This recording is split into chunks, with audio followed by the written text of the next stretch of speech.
Ah, pour vous envoyer, il y a le cours, il y a le truc, il y a ça. Ah, mais c'est bon, on a les groupes du nanar. Le groupe du nanar, ça touche plus de monde.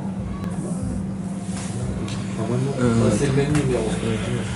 Les deux, c'est lancé. Non, mais il le sait. Refoua chez les mains de Albert Abraham Ben Esther. Ben Esther. Yehuda Ben Moshe. Yehuda Ben Moshe. Ben la maman. Ben la maman. Arrêtez de dire avec le papa, c'est pas bien. C'est le maman. Pour le Ben Sarah. Shlomo Ben Esther. Ari Ben Sultana. Et Esther Stella Batrana. C'est Refoua. Yaakov Ben Yocheved. Toi-même. Yocheved Bat Miriam. Carmélia de Georgia. Carmela Bat Georgia. Nathan Nissim Ben Rachel. Et Chaim Aaron Lev. Chaim Aaron Leib Ben Rivka. Ben Rivka. Il n'y a pas de nouvelles Irmiaou Fred Chai Nissim. Yeremiaou Fred Chai Nissim. Ben Simon Simcha. Ben Simon Simcha. Nathan Cohen. Et tout le reste. Betor Shachol Israël et tous les Niftarim de Israël, Bezrat Hashem. Et surtout, Bezrat Hashem, que Dieu nous donne notre refoua tanefesh, la guérison de notre neshama, pour laquelle la raison qu'on se réunit ici tous les mardis soirs, ensemble, entre amis, On se rappelle qu'il y a un monde de futur. exactement, en amoureux, parce que c'est important l'amour. Rabbeinu il a dit, s'il n'y a pas d'amour, il n'y a rien. Il n'y a rien. Et donc, En amoureux, ça fait un peu. ouais, ben je m'en fous, ben, carrément je le dis. Et voilà, parce que c'est comme ça. Rabbeinu il a dit, Aolam Raouchit Mehu ala Ahava sheyesh benenu. Le monde doit être étonné de l'amour. Pour être étonné d'avoir l'amour entre deux copains, c'est. Oh, pas. Qu'est-ce que vous croyez? Shalom Aleichem. C'est un frère.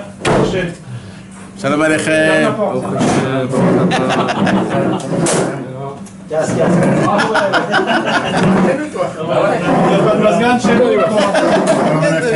Après, il est des réparateurs. Salut. Bah, c'est pour ça que là.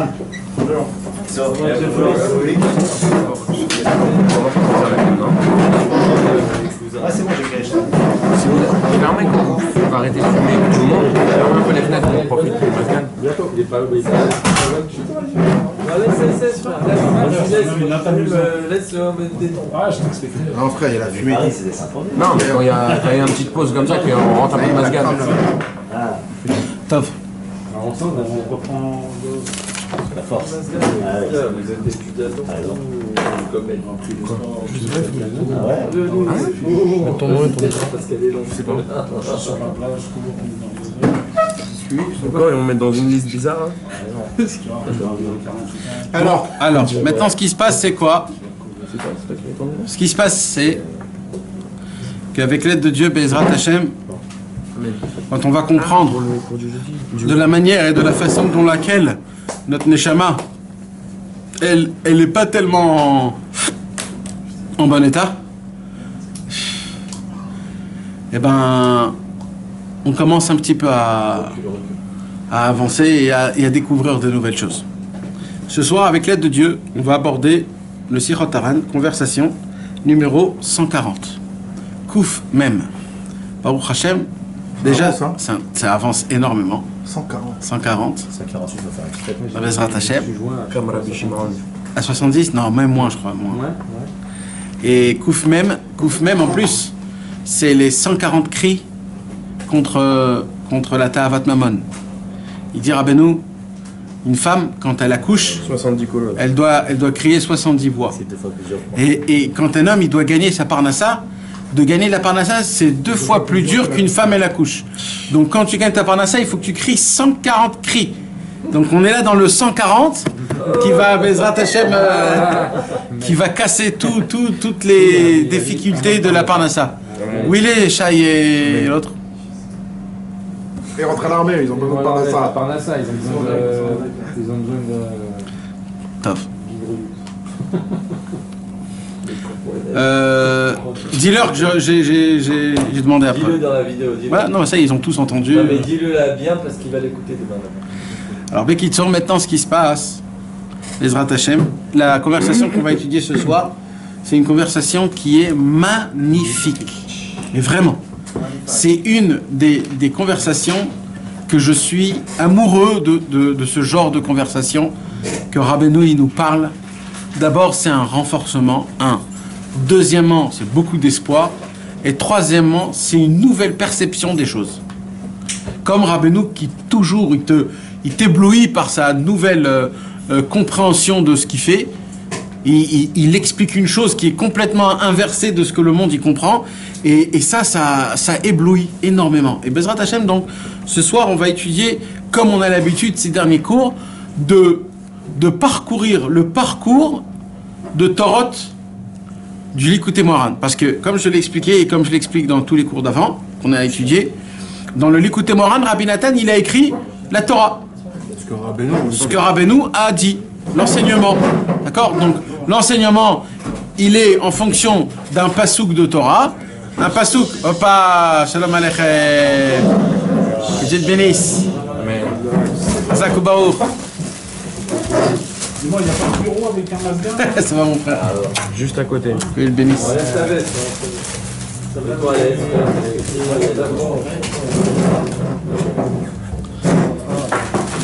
Je crois que si tu t'assois 5 minutes dans l'autre pièce, tu vas te rafraîchir et là tu vas... Et tu vas même nous emmener. Non, mais Bémet, ça sera moins dur. C'est ce que j'ai fait moi aussi. Bon. T'aimes pas le soda? Alors maintenant, je continue. Donc, ce soir, on va étudier un enseignement du Likutei Moharan dans la Torah numéro 86 de la deuxième partie du Likutei Moharan. Comme je l'ai expliqué, Rabbi Nathan, il a écrit l'enseignement dans le Likutei Moharan d'une manière simple. Comme Rabbeinu, il a dit, comme il a dévoilé, d'une manière que c'est un enseignement. Il donne une idée, après il a construit, et il fait ce qu'il fait. Et Bezrat Hashem. Alors maintenant, qu'est-ce qui se passe? Mais Rabbi Nathan, il se rappelle qu'autour de la Torah, il y a eu beaucoup de choses. Il y a eu des conversations, Rabbeinu il a parlé, Rabbeinu il a fait, il y a eu une conversation derrière tout ça. Et comme Rabbi Nathan, il ne veut pas qu'on perd ce genre de conversation-là, alors, il nous l'a écrit dans le Sichot Haran.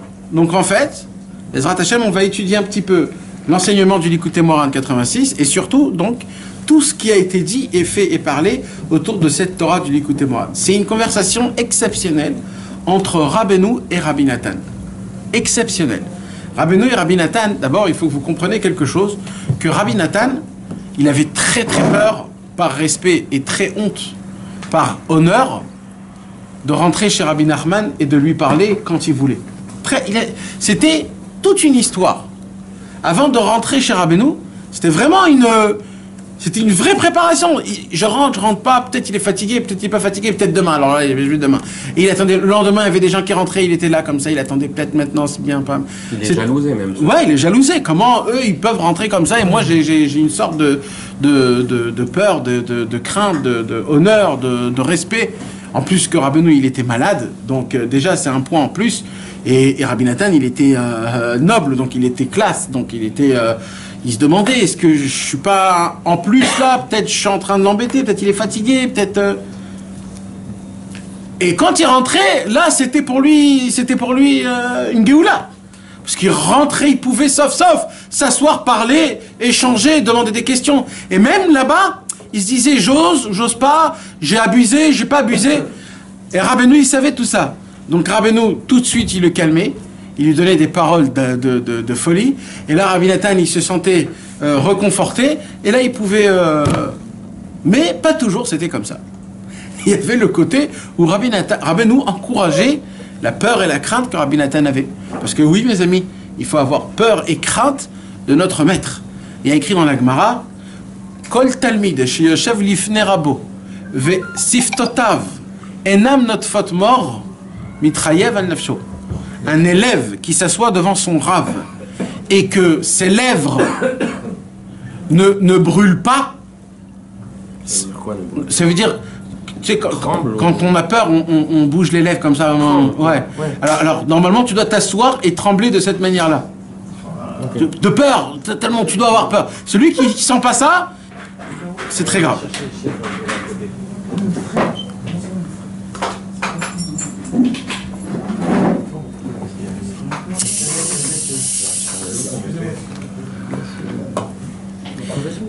Alors maintenant, ce qui se passe, c'est quoi?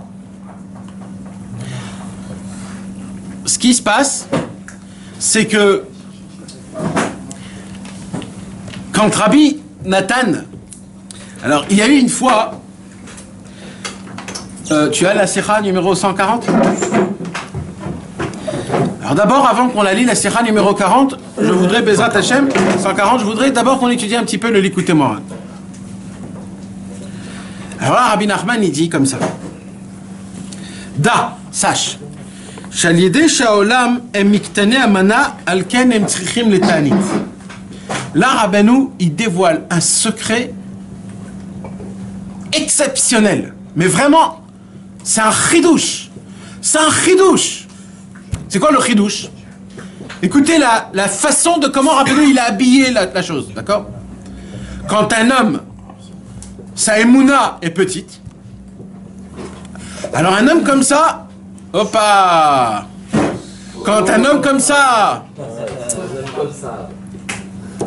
quand un homme comme ça, il a une petite émouna, il est obligé de faire un jeûne, des jeûnes. Est-ce que Rabbeinu il est pour les jeunes ou contre les jeunes? Ça dépend. Oui, de base. On sait que Rabbeinu il est pour ou contre les jeunes? Contre les jeunes. Rabbeinu, Rabbeinu, on va parler de ça. Ouais, mais il parle en plein de Torah aussi. Il parle dans le Torah de faire ça aide. Ouais. Mais on sait que Alpi Rabbeinu. Mais là, il donne une condition. C'est-à-dire, si t'as pas d'émouna, fais des jeûnes. Alors non, si t'as une petite émouna, fais des jeûnes. D'accord? On comprend pas trop. Alors on va continuer. Dehaïnou, il dit Rabbeinu, non, pas des jeûnes. Avodot kashot. Des servir Dieu dans des choses qui sont difficiles. Vous savez, il y a un livre qui s'appelle le Sharik Dusha de Rabbi Chaim Vital. Il y a un livre, Sefer HaGirushin de Rabbi Moshe Cordovero. Il y a des livres comme ça à l'époque de Reshit Chochma, où là-bas, il te donne des instructions comment il faut faire tes chouvas. C'est clair et net là-bas ce qui est écrit. Là-bas, on t'embobine pas. Là-bas, on te dit pour ça, tu dois faire ça. Pour ça, tu dois faire ça. Pour ça, tu dois faire ça. C'est mes fourrages, c'est écrit. Tu dois t'asseoir dans un nid de fourmis pendant une demi-heure, que toutes les fourmis montent sur toi et qui te piquent. Et toi, tu dois rester. Ouais, tu dois rester, tu dois te mettre, tu dois te tremper dans un mikvé, le kaït, c'est-à-dire en été dans l'eau chaude et en hiver dans l'eau froide. Ça, c'est pour tester la Emouna? Non, là on parle pour des gens de base, je te parle d'à l'époque qu'ils expliquent. C'est aussi de prendre des épines de rose, et de les écraser et de les manger pour que ça te pique. Oui. Ça veut dire que, en fait, quand tu souffres, tu répares tes fautes. D'une certaine façon. Si tu les reçois par amour, si tu râles, non. Ah, ça veut dire si tu... Ah non, je l'ai pas celui-là. Il y a même un Alors maintenant, Attendez, là, c'est écrit, alors, on est sur un OC, là. non, là c'est les livres d'à l'époque. Les livres d'il y a 400, 500 ans. D'accord? Les livres d'à l'époque, ils te disent, ils nous parlent de comment il faut essayer, quand un homme, il a malheureusement profité de son corps avec des ta'avot de ce monde-ci, alors il faut rectifier le corps. Et comment on rectifie le corps? En le mortifiant. De se rouler dans la neige, il y a plein d'autres choses comme ça, de faire des trucs très spéciaux, de manger de la terre comme il a fait Rabbi Elazar ben Orkenou, et plein il y a des trucs, c'est écrit, c'est des choses qui sont écrites. C'est pas applicable. Hein? Et à la fin, il a regretté. Alors voilà. Ouais, non, là je parle comment c'était à l'époque. D'accord? Donc maintenant ce qui se passe, c'est que les tzadikim ils sont venus, ils ont radouci les choses. Petit à petit, ils ont radouci jusqu'à qui Rabbeinu il est venu, il a dit la force de la joie, elle a la possibilité de tout nettoyer. Le mikvé, il peut tout nettoyer. Le tikkun haklal psoum, il peut tout nettoyer. Le fait est de juger soi-même et son prochain du bon œil, positivement, ça peut tout arranger. Le fait est de faire idbo des doutes, ça t'enlève la crasse que t'as. Comme ça, on a découvert aujourd'hui. On n'a plus besoin de travail qui sont durs. Et là, Rabbi Nachman, il dit, tout ça, tout ce que j'ai dit Rabbi Nachman, en fait, tout ce que j'ai dit, c'est pour qu'une seule catégorie de personnes. Celui qui croit en moi. En Rabbeinu ou en Hachem? En Rabbeinu. Ah, c'est En Hachem aussi. En Hachem aussi. Mais bah par un clos. Je veux dire, c'est que si on Hachem, peut-être. Alors non, alors, je vais expliquer le Inyan, comment ça fonctionne. Il y a des gens qui n'ont pas une grande émouna. C'est quoi une grande émouna, une petite émouna? Une grande émouna, une petite émouna, c'est ce qu'on a parlé plusieurs fois dans le cours. C'est un homme qui a fauté dans le Pgam Abrit. Et il vient, il se trempe au mikvé, il lit le Tikkun HaKlali, et il dit, je sens pas... Il veut que ça fasse mal. Je sens pas. 10 psaumes comme ça et c'est fini. J'ai envie de faire un truc qui me révolutionne, comment on dit, un truc, ouais, que je vais toute ma vie m'en rappeler. Voilà. Comme par exemple de casser la glace et se tremper dans le mikvé à Ouman de Hanouka en cassant la glace. Alors là, je vais m'en rappeler toute ma vie, je vais le raconter à tous mes copains et... Rabbeinu, il a dit, mais tu crois pas que... Non, même pas. Tu crois pas que 10 psaumes, pas 10 psaumes, tu crois pas que un mot des psaumes peut te laver et te rendre propre comme Adam Arishon? Tu crois pas à ça? Attends, mais parce que y en a, ils t'ont tellement appuyé sur des avodotes justement très durs que ça nous a enlevé la possibilité de croire qu'un mot de Teilim ça peut sauver. Sinon, Rabbi Chaim Vital il aurait dit. Pourquoi il te prend la tête à faire des 84 jeunes? Non, c'est pas à cause de ça. On n'a pas la connaissance de réellement ce qui a écrit. Si on aurait la connaissance de réellement ce qui aurait écrit, on aurait un vrai problème. Mais si tu sens pas de sensation, c'est quoi? Ça veut dire quoi que tu sens pas de sensation? Ça veut dire que tu sens pas le truc. Ça te fait rien. Ça te fait rien, tu lis un livre. Quand ouais, d'accord. Alors, d'accord. D'accord. Bien sûr que ça répare. Bien sûr. Bien sûr que ça répare, mon frère. Non, ouais. Non, mais c'est la vérité, si Rabbeinu il a découvert ça, c'est que même les plus grands sadikim avant lui, c'était pas le moment en fait. Ils ont pas découvert cette chose-là, ou ils ont pas pu la dévoiler. Ça a déjà été parlé. Le Baal Shem Tov, il a déjà dit que... Non, mais Rabbi Chaim Vital, ouais. Bien avant... À son époque, à lui, c'était ça le vrai travail à faire. À son époque, à lui, c'était ça le vrai... Ouais, le Harizal, à l'époque du Harizal, si on avait fauté, il y avait... Si tu aurais fait les tikkunim d'aujourd'hui, ça n'aurait pas marché. Il fallait faire les tikkunim que l'Arizal il a dévoilé. Jeûner, faire des veillées de nuit, pas manger, certains manger, aller dormir dehors, ou des trucs comme ça. Que ça fait partie de... Mais maintenant, aujourd'hui, le Baal Shem Tov, il a enlevé, il a... Me'aden, il a radouci la chose. Et Rabbeinu, encore plus, il a mis le doigt sur quelques points, sur ces points-là. Par exemple, si quelqu'un, il avait fait, par hasard, il avait lu les 10 Teilim du Tikkun HaKlali, comme ça, dans cet ordre-là, bien avant Rabbeinu, ça je parle pas du Tikkun HaKlali, je parle des autres conseils. On va pas prendre. Ça sert à rien, c'est pas une question qui est importante, cette question. Ah, ma question, c'est parce que c'est en dévoilant que ça prend l'effet. C'est-à-dire, si la personne a lit le Tikkun HaKlali, sans dire c'est le Tikkun de Rabbi Nachman, est-ce que ça a l'impact du Tikkun HaKlali? C'est la même chose qu'il vient de te dire. Oui, non mais lui il dit il y a 400 ans avant qu'il est dévoilé. Il a pas dit qu'il peut donner un enseignement, même si c'est pas sur mon nom, si les gens ils sont... Mais non, parce qu'une fois qu'il l'a dévoilé, peut-être que ça y est, c'est dévoilé. C'est important là, c'est pas dans le truc. Certaines personnes, ça peut être Ça a été dévoilé. Il dit Rabbi Nachman de Breslev, on peut servir à Kadosh Baruch Hu avec tout. Ça fait partie de ce qu'on a étudié le cours dernier. Qu'est-ce qu'on a étudié le cours dernier? Qu'un homme qui a un cœur, il n'a pas besoin d'espace. Naron, vous vous rappelez de ça? Un homme qui a un cœur, il n'a pas besoin d'aller à droite, à gauche pour servir Hachem. Il peut servir Hachem partout. Dans le travail, dans son lit, avec sa femme, quand il mange, quand il dort, aux toilettes. Parce qu'il a un cœur pour Hachem, donc il sait servir à Kadosh Baruch Hu partout. Là, Rabbeinu il dit la même chose. Qu'est-ce qu'il dit Rabbeinu? Il dit Rabbeinu, Kadosh Baruch Hu est tellement grand que tu peux le servir avec tout. Vous connaissez l'histoire de Hanor? Même sans le Teilim alors. Hanor, oui, c'est juste un exemple que j'ai donné. Hanor, c'était le petit-fils de Adam Arishon. C'était le petit-fils d'Adam Arishon. Et Hanor, c'était un très grand tzaddik. Un très grand tzaddik. Et il est mort à l'âge de 38 ans. Maintenant, c'était quoi son histoire de Hanor? C'était un cordonnier, le monsieur. c'est le premier au monde qui a créé les chaussures. À l'époque, il n'y avait pas de chaussures.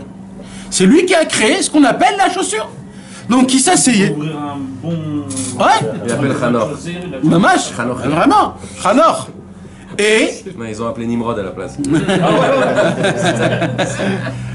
et maintenant, ce qui s'est passé, c'est que Khanor, il était très occupé. Pourquoi? C'est lui le premier qui a créé la chaussure. Donc, il devait faire des chaussures au monde en entier. À l'époque, il n'y avait pas beaucoup, mais bon, il était occupé quand même. Et il commençait à faire la cordonnerie. Et il a écrit que il en avait marre, il voulait servir Hachem.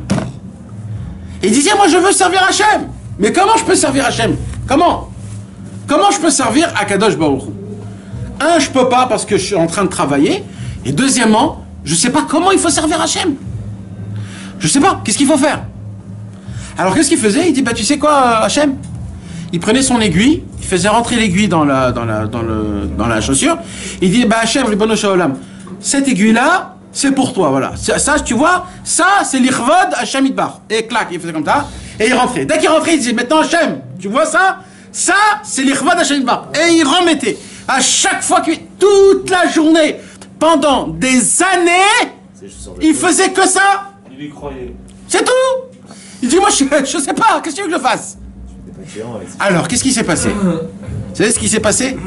Le Or HaChaim Akadosh, à la fin du compte, je vous passe là. À la fin du compte, c'est devenu, cet homme-là, un ange. Il est passé de grade à humain jusqu'à devenir un ange. Et pas juste un ange. Le chef de tous les anges possibles, c'est lui. C'est Khanor. Maintenant, comment ça s'est passé? Il dit le Or HaChaim Akadosh. Le Or HaChaim Akadosh, il dit, un roi, il a un palais. C'est obligatoire. Et c'est obligatoire qu'il a des chayalim, comment on dit, des soldats. Et dans le palais, un roi, c'est obligé qu'il a tout ce qu'il a besoin. Donc des toilettes, une table, des chaises, un canapé, un truc, tout ce que normalement on a besoin. Donc on donne tout ce qu'il faut. C'est quoi ça? C'est nous les béné Israël qu'on essaye de mettre à droite, à gauche, à meubler le palais d'Akadosh Baruch Hu. D'accord? Adam Arishon, pendant 1000 ans, il a plus ou moins meublé le royaume d'Akadosh Baruch Hu. Après, il y a eu Shem, après, il y a eu Ever qu'ils ont meublé. Mais il y a eu un problème. C'était quoi le problème? C'est qui s'occupe de la décoration du meuble de la maison d'Hachem. Alors, il dit le Or HaChaim Akadosh, c'est quoi la décoration? Décoration, c'est quelque chose qui n'est pas obligatoire, mais c'est sympa. D'accord? Les toilettes, c'est obligation? Ouais. Une table et des chaises, c'est une obligation? Ouais. Alors, c'est quoi tout ça? Tout ce qui est obligation, c'est-à-dire, toute la Torah et les mitzvot, c'est une obligation? Donc, toute la Torah et les mitzvot, tu meubles les choses obligatoires dans un royaume de Dieu. Mais, Dieu, il a besoin, un roi, il a besoin, mis à part de ce qu'il a des choses importantes, il a besoin aussi des choses qui ne sont pas importantes, comme la décoration. C'est très important. C'est pas obligé, mais c'est très important. C'est qui fait ça? Comment on peut amener de la décoration dans le palais de Akadosh Baruch Hu? C'est les gens simples qui servent Hachem en faisant des bêtises, mais leur cœur est tellement proche de Dieu qu'ils disent Hachem, ça c'est pour toi. Hachem il dit, ah, ça c'est une décoration unique. Il y a un monsieur qui prend son aiguille, il a fait rentrer dans la chaussure et il me le dit que c'est pour moi. Ça pour moi c'est une décoration pour mon royaume. Je le mets en haut. Et le Or HaChaim Akadosh il a dit, il a tellement décoré le royaume de Dieu, c'était trop. Il a tellement décoré, la déco était tellement qu'il a rendu le patron de tous les anges. Maintenant, il y a un livre qui s'appelle Sefer HaYashar. C'est qui l'a écrit ce livre? C'est Rabbeinu Tam. Et Rabbeinu Tam, il a écrit des histoires qui sont écrites nulle part dans la Torah. C'est des choses qu'il a reçues de père et de fils jusqu'à Moshe Rabbeinu. Et là-bas, mes amis, il y a écrit exactement, étape par étape, comment Khanor est passé de homme à ange. C'était de son vivant? De son vivant. Khanor, il avait 38 ans. Et les gens, tellement qu'il aimait, parce qu'il faisait des chaussures et il était un homme qui était droit, il était gentil et il était comme ouais, c'était un vrai homme. Les gens commençaient à devenir son copain, ses élèves. Et il en avait des tas et des tas d'élèves. Il avait des milliers d'élèves, Hanor. Maintenant, le problème, c'est que Hanor, il ne savait pas quoi enseigner. Il n'enseignait pas, lui. Alors, il avait des élèves sans enseigner. C'est ça la tmimout. Ça veut dire, tout le monde faisait comme lui. Un, il chantait, il dansait, c'est pour Hachem. Moi, je sais pas. Un, il faisait des calipettes pour Hachem. Un, il se donnait des claques pour Hachem. Chacun, il faisait des délires comme il ressentait, mais l'irva d'Hachem, il barre. Et il y a écrit qu'un char céleste, tout en feu, est descendu du ciel. Et qu'ils lui ont dit à Hanor, rentre. Et Hanor, il est rentré. Tous ses élèves, ils lui ont dit, non, tu restes ici, tenez le char céleste. Et le char céleste, il commençait à marcher, et eux, ils couraient après, des milliers de gens, Et lui, il commençait à voler, et les gens, ils commençaient à sauter, on te veut avec nous, Hanor, on te veut avec nous. Jusqu'à qu'il est parti très loin, jusqu'à qu'il est devenu, on ne le voyait plus. Et eux, ils sont restés comme ça, tout bêtes. Maintenant, qu'est-ce qui s'est passé? Tous ces gens-là, ils sont retombés tout de suite après.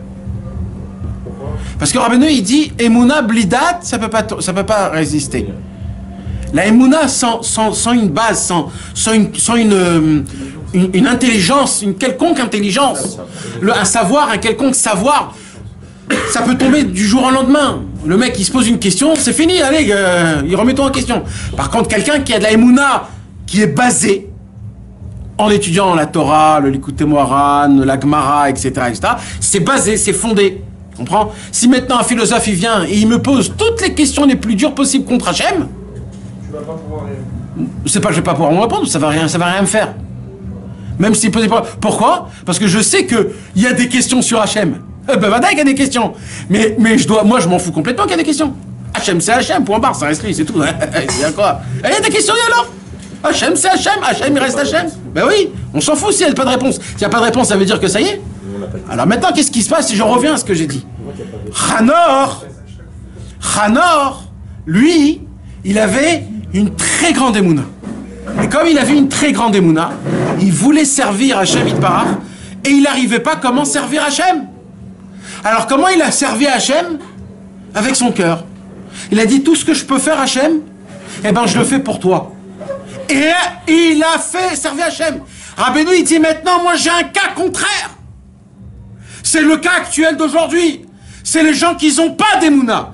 Il dit Rabbeinu, les gens qui n'ont pas d'émouna, donne-leur un paquet de services de Dieu. Il dit, ça ne me suffit pas. Exactement l'inverse. Hanor, il peut servir Hachem avec un bout de papier, un bout de crayon. J'ai pas besoin de 1000 et 200. Par contre, un homme qui a une petite émouna, il dit, mais non, mais ça ne suffit pas pour Hachem. Hachem, je suis sûr qu'il n'est pas content de ce que je fais. Ah, il faut que je fasse encore plus. Non, j'ai pas mal. Il faut que je me casse complètement. Il faut que je me... Allez, mes amis, c'est très grave parce que ça existe aujourd'hui. Et surtout, des gens qui font teshuva, ils veulent que ça... Excusez-moi, mais même nous, si on fait quelque chose qui nous casse et que c'est difficile, on va être plus influencé que si on lit un Perek Tehillim. Pourquoi aujourd'hui on lit pas un Perek Tehillim par jour? Pourquoi? Parce qu'on dit, c'est quoi un Perek Tehillim? 10, 20, 30, c'est quelque chose, mais un. C'est quoi, je vais être plus moins que ça. Pourquoi on ne dit pas un pasouk de Tehillim par jour? Un. C'est dur de dire un pasouk de Tehillim par jour. Rabbi Nathan, il a dit sur deux choses, Chok velo ya'avor dans Alim les Troufa. Deux choses. Chok velo ya'avor. On est dans la paracha de Zot Chukat Torah. Donc c'est quoi le Chok? Le Chok Breslev, c'est quoi? D'après Rabbi Nathan? Non, ça c'est Rabbeinu. Mais Rabbi Nathan, qu'il a dit à son fils, Chok velo ya'avor. Deux choses.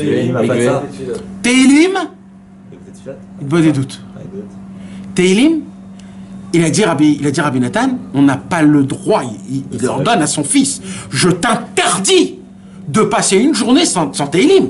Je t'interdis, ne viens pas me dire, je vais te poser des questions, je vais te poser demain après-demain si tu les as dit, malheur à toi si tu n'as pas dit des Tehillim. Ah maintenant tu dis, bon, lire les Tehillim ça veut dire quoi? Moi à l'époque je lisais 30 Tehillim, 40 Tehillim, je faisais celui du jour. À l'époque j'avais le temps, ça me prenait 20 minutes, une demi-heure, je le faisais. Donc aujourd'hui tu te retrouves comme ça, tu te dis 20 Tehillim je peux pas les lire, donc laisse tomber. Donc en fait, tu as une petite émouna, parce que tu crois que lire un pasouk de Tehillim, un pasouk c'est un verset, c'est une ligne. Ça s'appelle pas servir Hachem. Mais je vais te donner un coup de boule. Mais tu te prends pour qui? Mais tu crois qu'on peut pas servir Hachem? Mais il y a écrit que quand tu réponds, mes amis, je vous l'ai dit ça plusieurs fois, il y a écrit que quand tu réponds un seul Amen à une bracha de quelqu'un, tu pars d'un monde à un autre monde, Taneshama, que tu peux plus voir tellement que c'est loin, le monde. Hein, tu réponds Amen, Amen. Il y a écrit comme ça, ça vaut la peine de venir dans ce monde, de faire, que Dieu nous en préserve, de passer ce monde avec toutes les tavotes qu'il a dans ce monde-ci.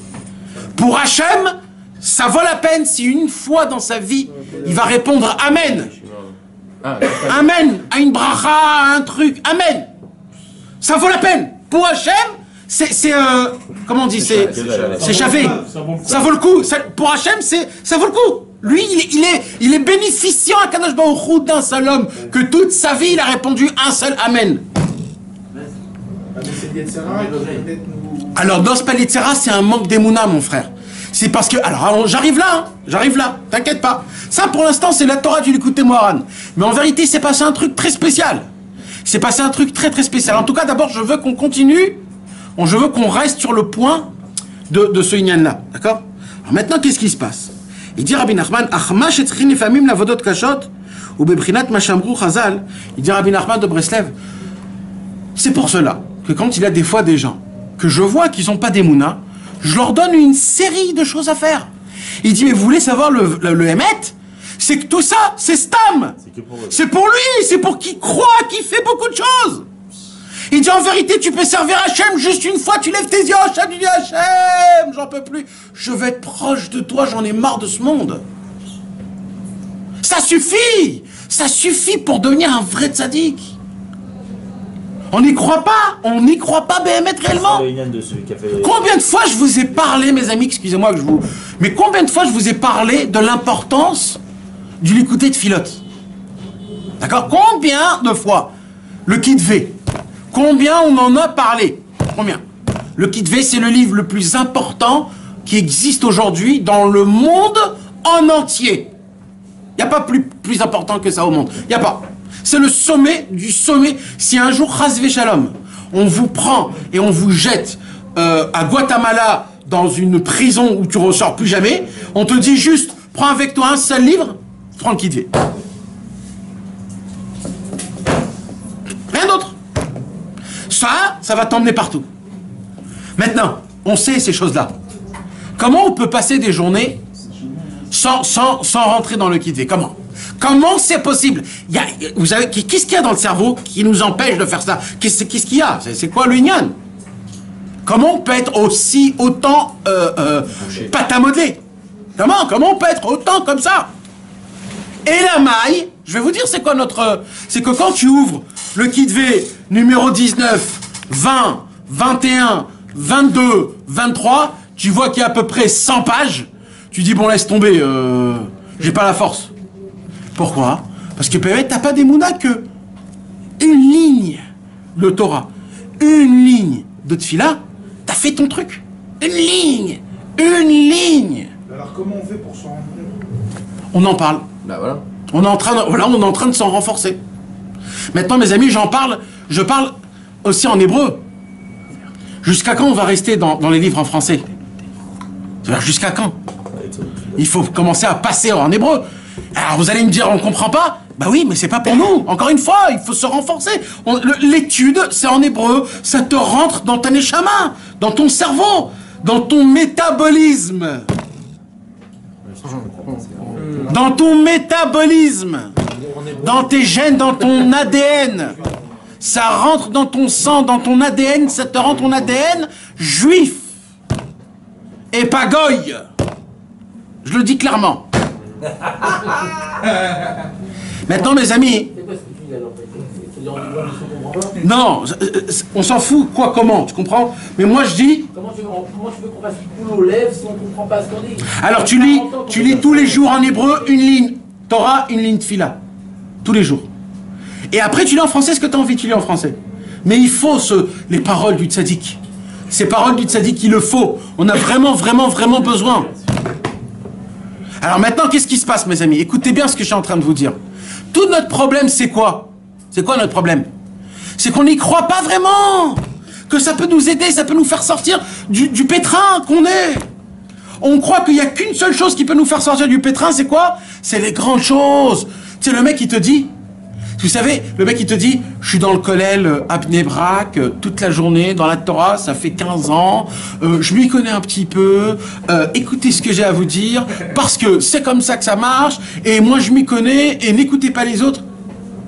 Alors ça, c'est pas bien du tout. La première lettre de Rabbi Israël, dans Ibn Nahal, qui parle au 6e Premier ministre, il dit une parole qui est dans la Gemara Maseret Ta'anit, une parole exceptionnelle.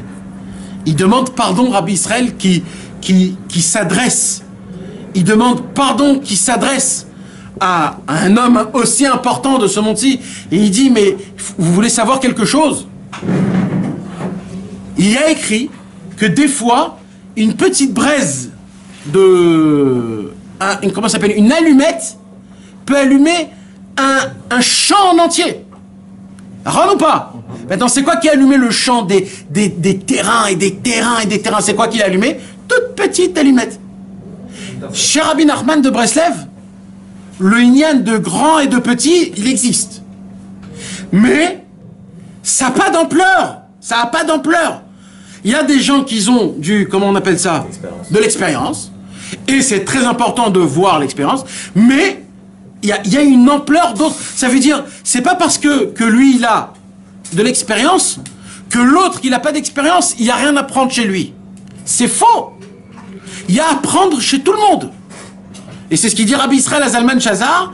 Il dit, Rabbi Israël, prends de moi, même que je suis tout petit, parce qu'une allumette peut allumer un champ en entier.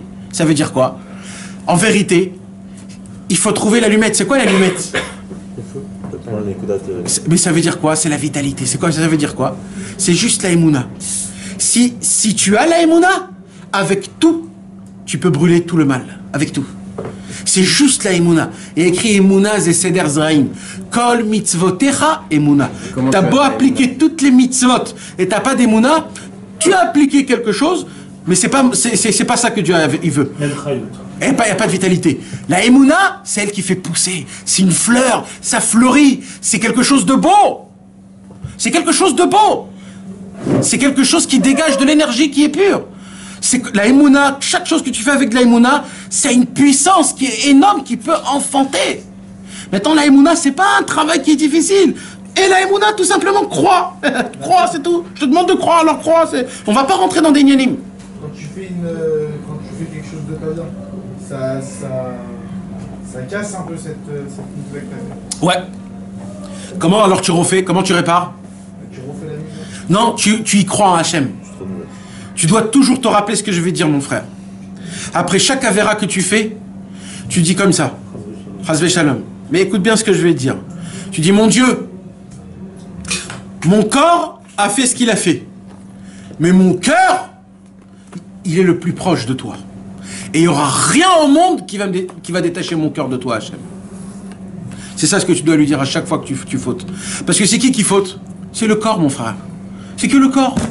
Le corps, il a envie de voir celle-là, il a envie de ressentir ça, il a envie de voir ça, il a envie de faire ça. Mais le cœur, le vrai cœur, le cœur qu'on a, la vraie conscience qu'on a dans le cerveau le plus profond, on va être proche de Dieu, on va être gentil, on va être des bons juifs, on va faire du bien, on veut aider, on veut faire du bien dans le monde, on va être proche de Dieu. Alors le Yetzer Hara, il m'a attrapé par ma chair. Mais ma chair, c'est pas moi, Hachem. C'est pas moi, c'est juste un habit. C'est une écorce que je vais le jeter dans la terre après 120 ans. Le vrai moi, c'est mon cœur. Le vrai moi, c'est mon amour envers toi, Hachem. C'est l'intensité que j'ai envers toi, Hachem. Que quand je fais du mal, je dis, quel dommage, purée, qu'est-ce que j'ai foutu, qu'est-ce que j'ai fait. Et ça, c'est le vrai moi. Je crois, si sur le moment tu regrettes, ouais, la faute, elle est annulée. C'est la Gemara qui dit ça. C'est la Gemara et c'est énorme. Et c'est énorme. Maintenant, il faut que vous compreniez encore quelque chose. Et ça, c'est très important. Tout est dans quoi? Dans la Emouna. Bien sûr. Tout est dans... Mais tu t'imagines ce qu'il dit ici? Mais attendez, je veux maintenant qu'on soit des mathématiciens, d'accord? Venez, on essaye de réfléchir maintenant un peu plus Bemkout. Si Rabbi Nachman, il m'apprend ici, il me dit, quand un homme qui a une petite Emouna, il vient, je dois lui donner des travails difficiles. Et quand un homme qui a une grande émouna, je lui dis juste, lis le Tikkun HaKlali. D'accord, tu sais qu'elle dit Rabbeinu? Alors, maintenant, moi, je fais les choses inverses. D'accord? Écoutez bien. Ça veut dire, aujourd'hui, c'est quoi qui m'impressionne le plus? Un mec qui fait plein ou un mec qui fait un petit peu? Le mec fait plein. Mais ça, c'est quelqu'un qui a une petite émouna. Si moi je l'apprécie celui-là, c'est que j'ai une petite émouna.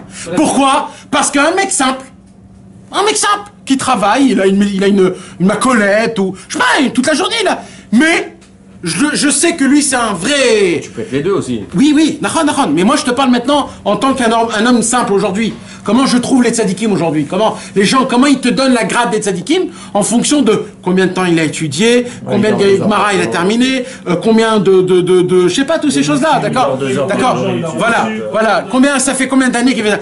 Maintenant, quand tu vois un monsieur gentil dans la macolette, d'accord? Comme le Chafetz Chaim. Vous savez qu'à l'époque, le Chafetz Chaim, à Radin, il avait une macolette, le Chafetz Chaim. Maintenant, lui, le Chafetz Chaim, il pouvait avaler tout le monde le matin, tous les plus grands rachis shivot du monde en entier. Il pouvait les avaler pour le matin. Lui, pour le matin, il te les avalait tellement qu'il était, au petit-déj. Mais avec tout ça, le Chafetz Chaim, il a fait une macolette qu'il ouvrait 3 heures par jour. Et à la fin, même ça, il l'a pas ouvert parce qu'il y en a un autre qui l'a ouvert, il a dit, je vais pas prendre la parnassa de l'autre. C'est-à-dire, c'est l'autre, en fait, qui devait l'éteindre. C'est lui qui a tout à l'envers, l'homme échané. Maintenant, le Chafetz Chaim que lui travaille, tu pouvais rentrer là-bas. Les gens ne le connaissaient pas, Mamash, les gens simples. Ils croyaient que c'était un vendeur de riz, de sucre, de sel. Et en plus, il était habillé avec une casquette. Il n'avait pas le chapeau, le truc, comme tout le monde, il y avait une casquette. Donc les gens, ils rentraient, ils voyaient un petit jeune sympathique qui souriait, qu'il était... Alors ils disaient, ah là, Manishma Israël Meir, Akol Beseder. Il disait, Ken, Baruch Hashem, Shevach Lael, Tadaraba. Il était comme ça, aussi simple. Et maintenant, ce qui se passe, quand toi tu vois quelqu'un, un Bal Macolette qui est gentil, il est respectueux, il te dit, Manishma, Ayom, Akol Beseder, tu veux ça peut-être? Dans son travail, il est serviable. Mais c'est quoi il est serviable? C'est quoi? Où Hachem il a mis là maintenant? Où? Dans sa macolette? Il l'a mis dans la macolette, Hachem? Donc dans la macolette, je dois être à la perfection. Un bon serviable, de faire un sourire à chacun.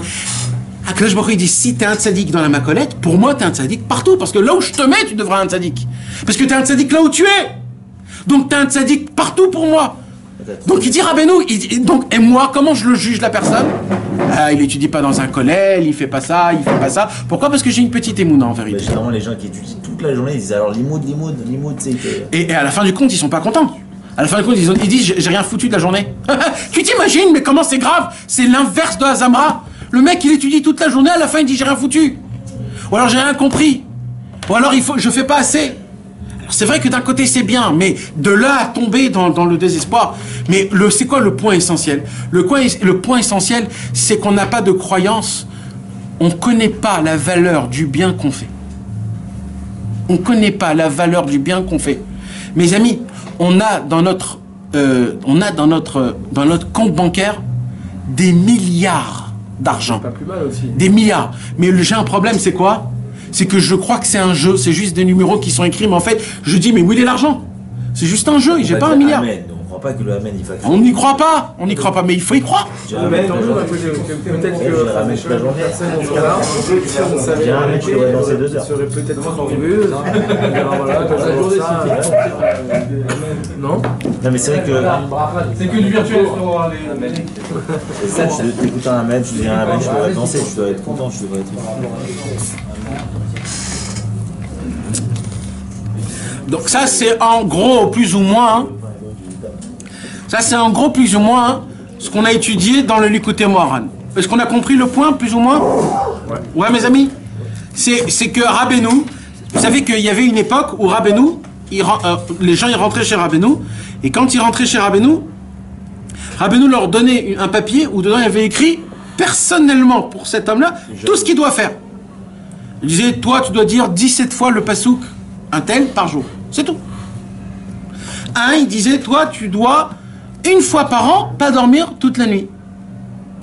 Un autre, il disait, toi, tu dois lire cette Mishnah-là, tous les jours, une fois. Et là, il travaille. Non, alors un jour, il y a un monsieur qui est venu chez Rabbeinu, il a dit, mais Rabbeinu, nous on croyait que tu allais nous donner des jours de jeûne, des trucs de fou. Non, ça c'est obligatoire.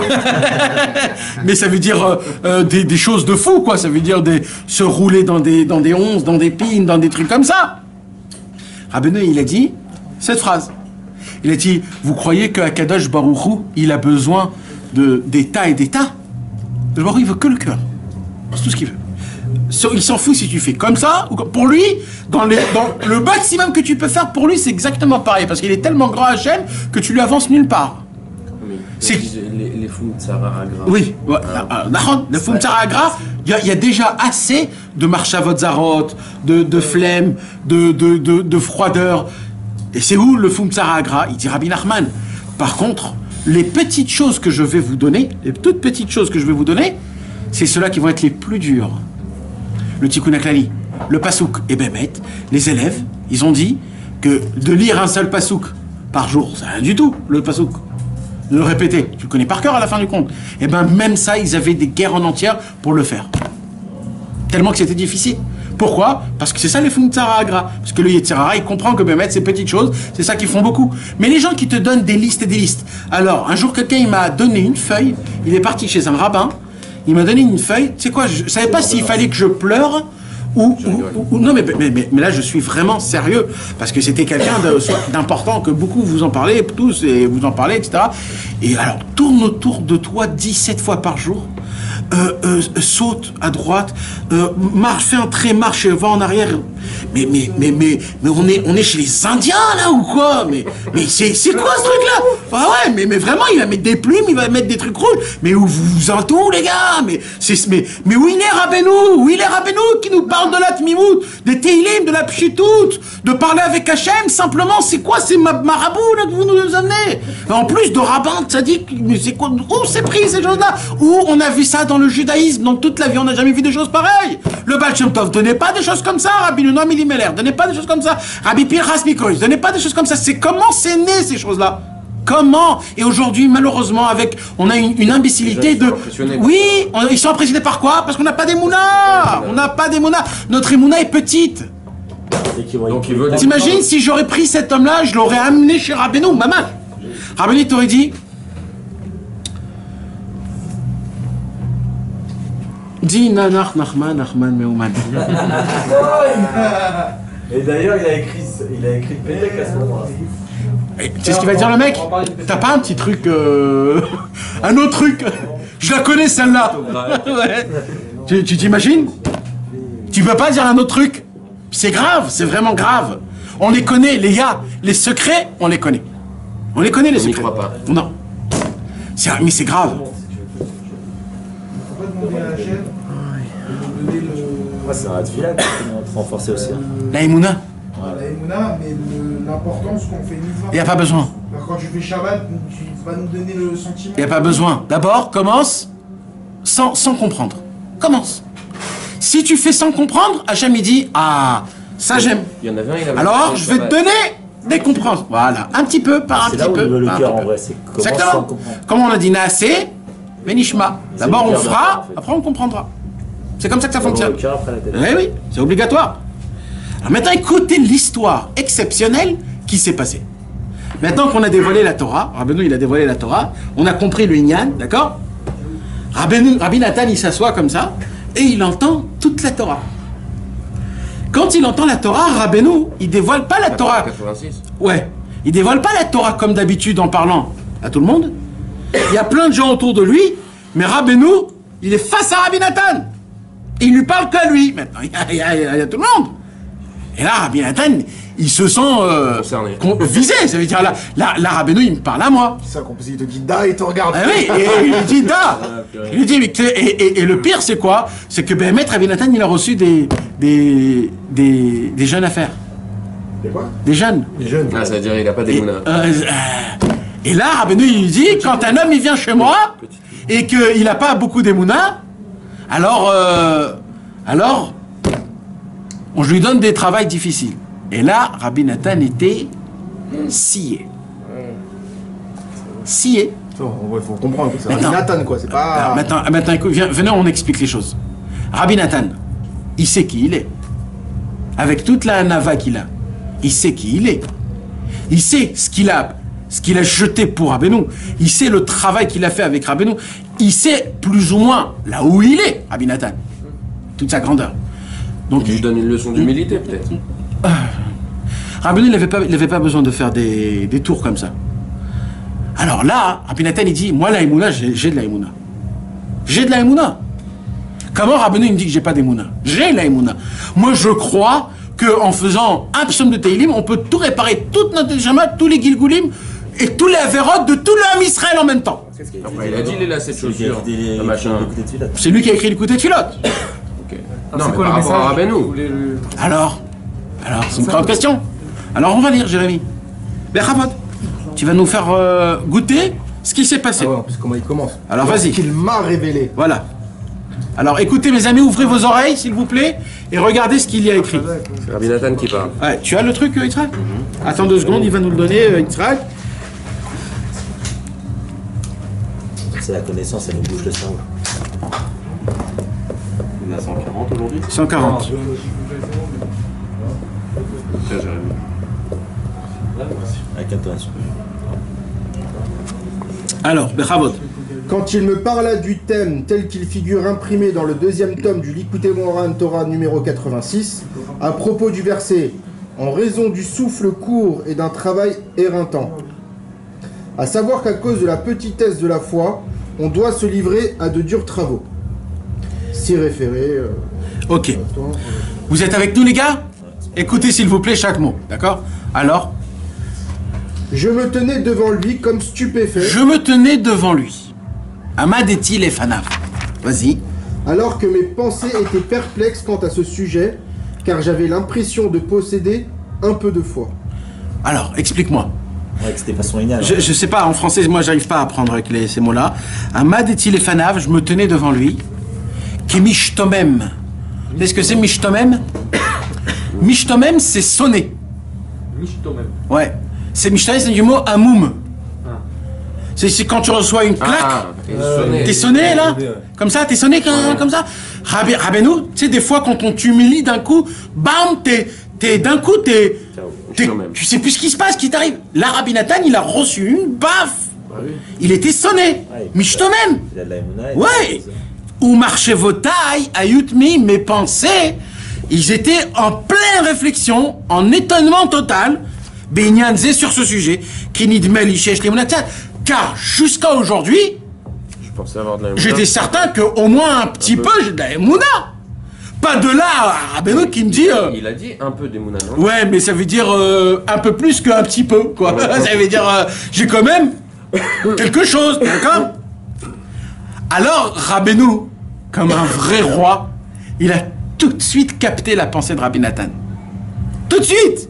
Il a dit, hé, Rabbi Nathan, j'entends ta pensée. Je vais te dire exactement ce que j'ai à te dire. Il prit la parole et sur un ton légèrement irrité... C'est quoi irrité? Énervé. ouais, genre agacé. Voilà, donc ça veut dire que Rabbeinu, il lui a parlé. Là, c'est pas une conversation de piscine. Comment il dit en hébreu? Gehara. La chaîne Gehara, c'est oh, oh, oh. Ça veut dire il a secoué. Là, Rabbeinu, il lui parle en colère un petit peu. C'est-à-dire, il le secoue. Ouais, et qu'est-ce qu'il lui dit? Écoutez, c'est Rabbeinu et Rabbi Nathan. Ça veut dire, vous savez ce qu'il a dit Rabbi Avraham bar Nachman? Rabbi Avraham bar Nachman, il a dit, Dieu, avant de créer le monde, il a vu qu'il y aurait Rabbeinu et Rabbi Nathan, il a dit, allez, ça vaut la peine de créer le monde. Comme ça, il a dit Rabbi Avraham bar Nachman. Ça vaut la peine le faux d'Adam Arishon, ça vaut la peine Yerovam, Esav, Bilam, Balak, tout ce que vous voulez, ça vaut la peine. Pourquoi? Parce qu'il y aura Rabbeinu et Rabbi Nathan. Il a dit, il y a Nachman, Nathan, des Kolaolam, je sais pas quoi. Ah non, mais vadaï, tout est important. Mais c'est de quoi on parle? C'est qui les Rabbeinu et Rabbi Nathan? C'est eux qui sont venus réparer les fautes de tout le monde. Avraham, Yitzhak et Jacob, eux, ils ont créé le commencement. Pourquoi on dit Magan Abraham? Ouais, bah, ils ont commencé le commencement. Aujourd'hui, on est encore présent, c'est grâce à Magan Abraham. Oui, bien sûr, mais ils ont fait le commencement. Mais il y a aussi la réparation. Quand Abraham, Yitzhak et Jacob, ils viennent créer un royaume et que les enfants derrière, ils cassent le royaume, qu'est-ce qu'on en fait? Qu'est-ce qu'on en fait? On n'en fait plus rien? Ouais. Alors voilà, c'est pour ça qu'on a besoin de... par le sou de Avra. Bevadaï, moi je dis pas c'est pas le Sroud. Moi je dis que sans Rabbeinu et Rabbi Nathan, il y aurait encore personne qui aurait dit Magen Avraham. Non. Magen Avraham et toutes ces choses-là, on n'aurait pas le mérite de le dire s'il n'y aurait pas Rabbeinu et Rabbi Nathan. C'est grâce à Rabbeinu et Rabbi Nathan qu'aujourd'hui on peut dire Magen Avraham, Atakadosh, Ael, Avraham, Yitzhak, Yaakov. Donc ils ont permis la perpétuation. C'est-à-dire Ils ont fait comme un lien par rapport à vote pour qu'on puisse continuer nous à eux ils ont fait un commencement et Rabbeinu et Rabbi Nathan ils ont créé l'enchaînement pour qu'on puisse fermer la boucle et être proche d'Akadosh Baruch Hu. C'est tout simple. C'est tout simplement ça. C'est le monsieur qui... Comment on appelle les gens qui débouchent les tuyaux de... Non, les plombiers. D'accord, on a beau avoir un super beau palace, mais quand les toilettes ils sont bouchées, tu peux plus être dans ce palace. Alors voilà, qu'est-ce qu'on a besoin maintenant? On a besoin d'un plombier. Et les plombiers, on n'a pas beaucoup, il faut se faire... Rabbi Nachman et Rabbi Nathan, ce sont les plombiers. Alors Avraham, Yitzhak, Yaakov, ils ont créé le royaume, chacun il a créé ce qu'il veut, mais quand il y a un problème de truc... Ils ont bouché les... C'est pour ça que je dis, quand Dieu il a créé le monde, il a vu qu'il y aurait des problèmes de tuyauterie. Alors il dit, ah, il y a Rabbeinu et Rabbi Nathan. Voilà, vous avez compris. Vous débloquez le problème. Voilà. Alors maintenant, Anna Vahama, Bechavod... 5 secondes, Hein parce que j'ai perdu la mémoire. 138, 139, 140. Alors là, Rabbeinu, qu'est-ce qu'il a dit? Alors. Écoutez, mes amis, c'est important, parce que ce que Rabbeinu a dit, mes amis, il nous le dit à nous. Là, maintenant, Rabbi Nachman, il nous le dit à nous. Oui. Mes amis, c'est Emet, c'est Emet. Alors, il prit la parole Hey. sur un ton légèrement irrité, Vitalité. comme pour dire, si tu possèdes certes de la foi, tu n'as cependant pas foi en toi-même. Il a dit Rabbi Nathan. Rabbeinu, il a dit à Rabbi Nathan, Chaz v'shalom, Rabbi Nathan. Tu crois vraiment que je crois que t'as pas d'émouna? Chaz v'shalom. Moi, je vais dire ça sur toi. Il dit Rabbeinu à Rabbi Nathan, Chaz v'shalom. Mais en vérité, t'as pas d'émouna du tout. Parce que dans quelle émouna je parle? Parce qu'il y a une émouna en toi-même. Il dit Rabbeinu, c'est quoi émouna trachamim? C'est quoi la émouna trachamim? C'est de croire en soi-même. De croire que ce que tu fais, c'est apprécié. Que tu es un bon juif. Que tu es un tzaddik quelque part. Tu es un bon juif. Chaque seconde, tu fais des mitzvot. Chaque juif, il est rempli de mitzvot, de Torah mitzvot. Toutes les mitzvot qu'on a acquis dans ce monde-ci, avec toute la crasse qu'il y a dans ce monde-ci. Chaque fois qu'on essaye d'être un bon juif. On essaye, rien qu'on essaye, pas qu'on est devenu. À chaque seconde qu'on fait une petite bracha, qu'on fait un bon sourire à un juif, qu'on veut aider, qu'on parle, on n'y croit pas en soi-même. Nahon. Alors Rabbeinu, il dit plus fort que ça. C'est quoi Ve'afta les re'acha kamocha? Mauvais qu'un peu. Ve'afta aime les re'acha, ton rat à toi, car ton rat il est kamocha. Ça veut dire quoi? D'où il vient le mal? L'imagination. Non. D'Akadosh Baruch Hu. Il n'y a pas de mal. C'est Dieu, il a tout créé dans le monde. Il n'y a que du bon. Le bien, le mal, il a tout créé. Donc le mal que tu as en toi, plus ou moins c'est Dieu. Comment il nous a créé, nous, qui nous a mis ces petits défauts. Mon travail à moi, c'est de les... Vraiment, il y a des défauts, c'est parfait. Pour obtenir des guigoulis qui ratent. Alors non, alors les défauts, c'est du mérite. Chaque défaut que tu arrives à le briser, tu es un méritant. Si tu gagnes de l'argent, ça veut dire, tu te gagnes beaucoup dans le ciel, tu auras beaucoup de sahar dans le Olam Haba. D'accord? Donc, de base, d'où il vient ce petit mal? Ça vient d'Akadosh Baruch Hu. Comme Akadosh Baruch Hu, il a créé le bien et qu'il a créé comme le mal, tout vient d'Hachem. Alors, aime-toi comme Dieu, il t'a créé.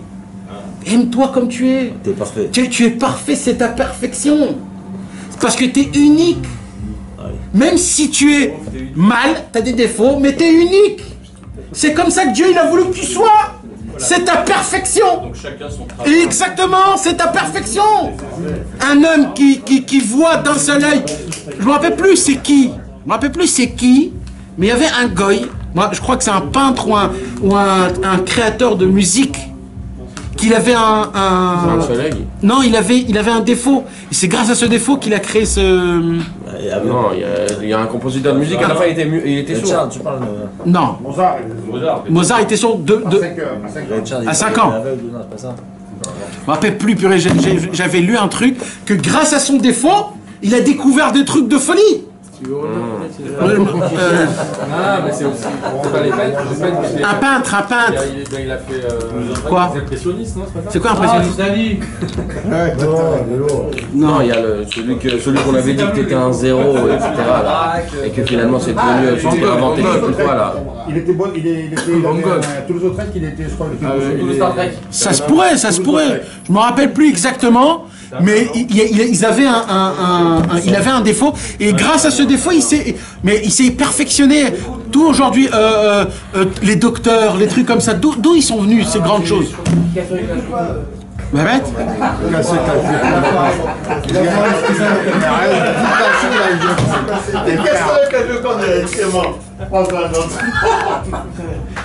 Et Bekitsour, de là, pourquoi?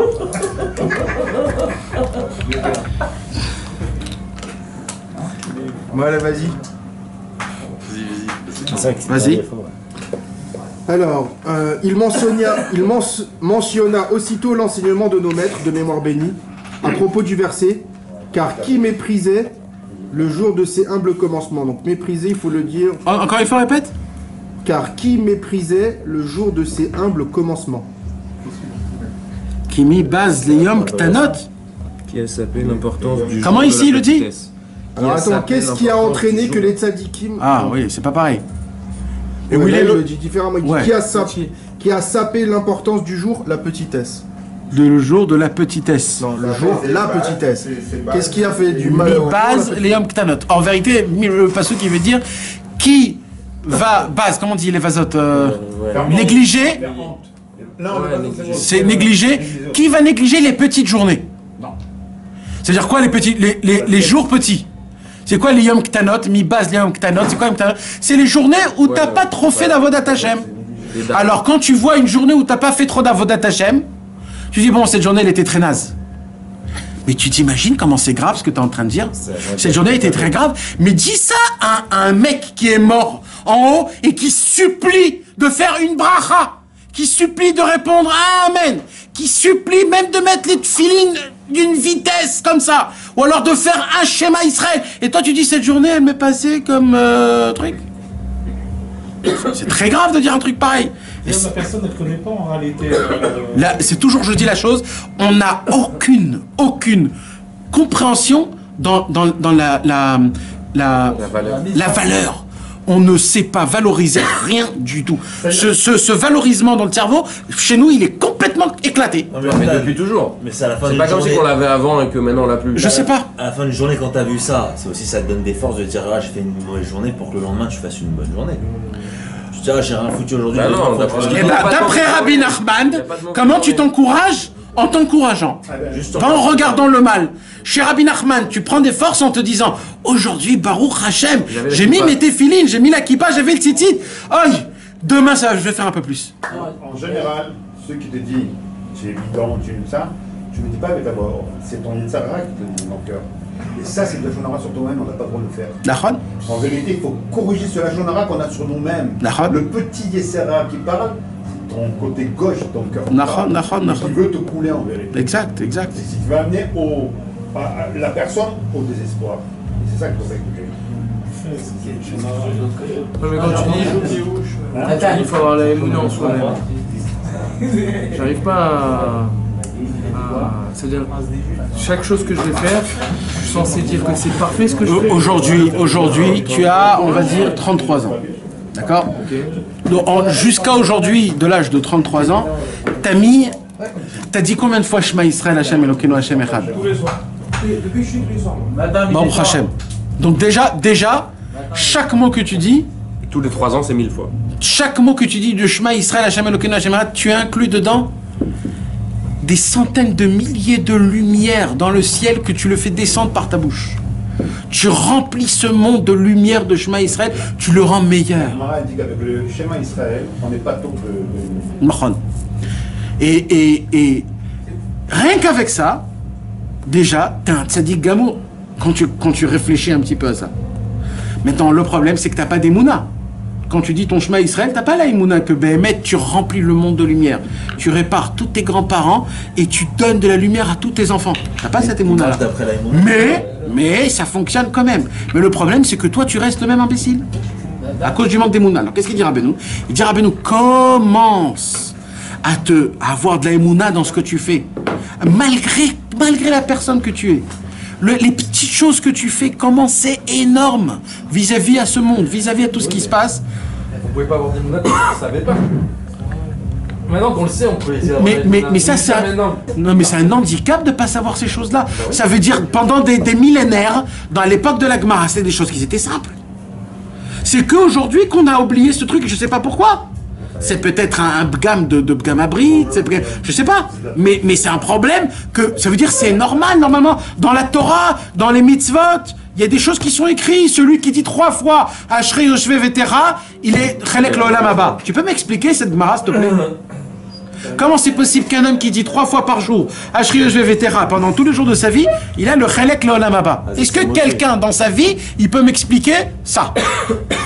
Et Azashir Moshe que ça efface toutes les fautes. Azashir Moshe, tout celui qui dit Azashir Moshe Besimcha, toutes ses fautes sont effacées. Quelqu'un peut m'expliquer ça? 3 fois par jour, tu as le Olam Haba. Tous les jours. 3 fois par jour. Si t'arrêtais avant, tu commences maintenant. Ça fait rien. Ça commence dès que tu as commencé. C'est les promos. Dès que tu te prends en main. Si tu fais pas, t'as pas le Non, ça c'est pas écrit. Ça c'est pas écrit. Mais par contre, si tu fais garantir de l'avoir, ouais, tu peux faire ça.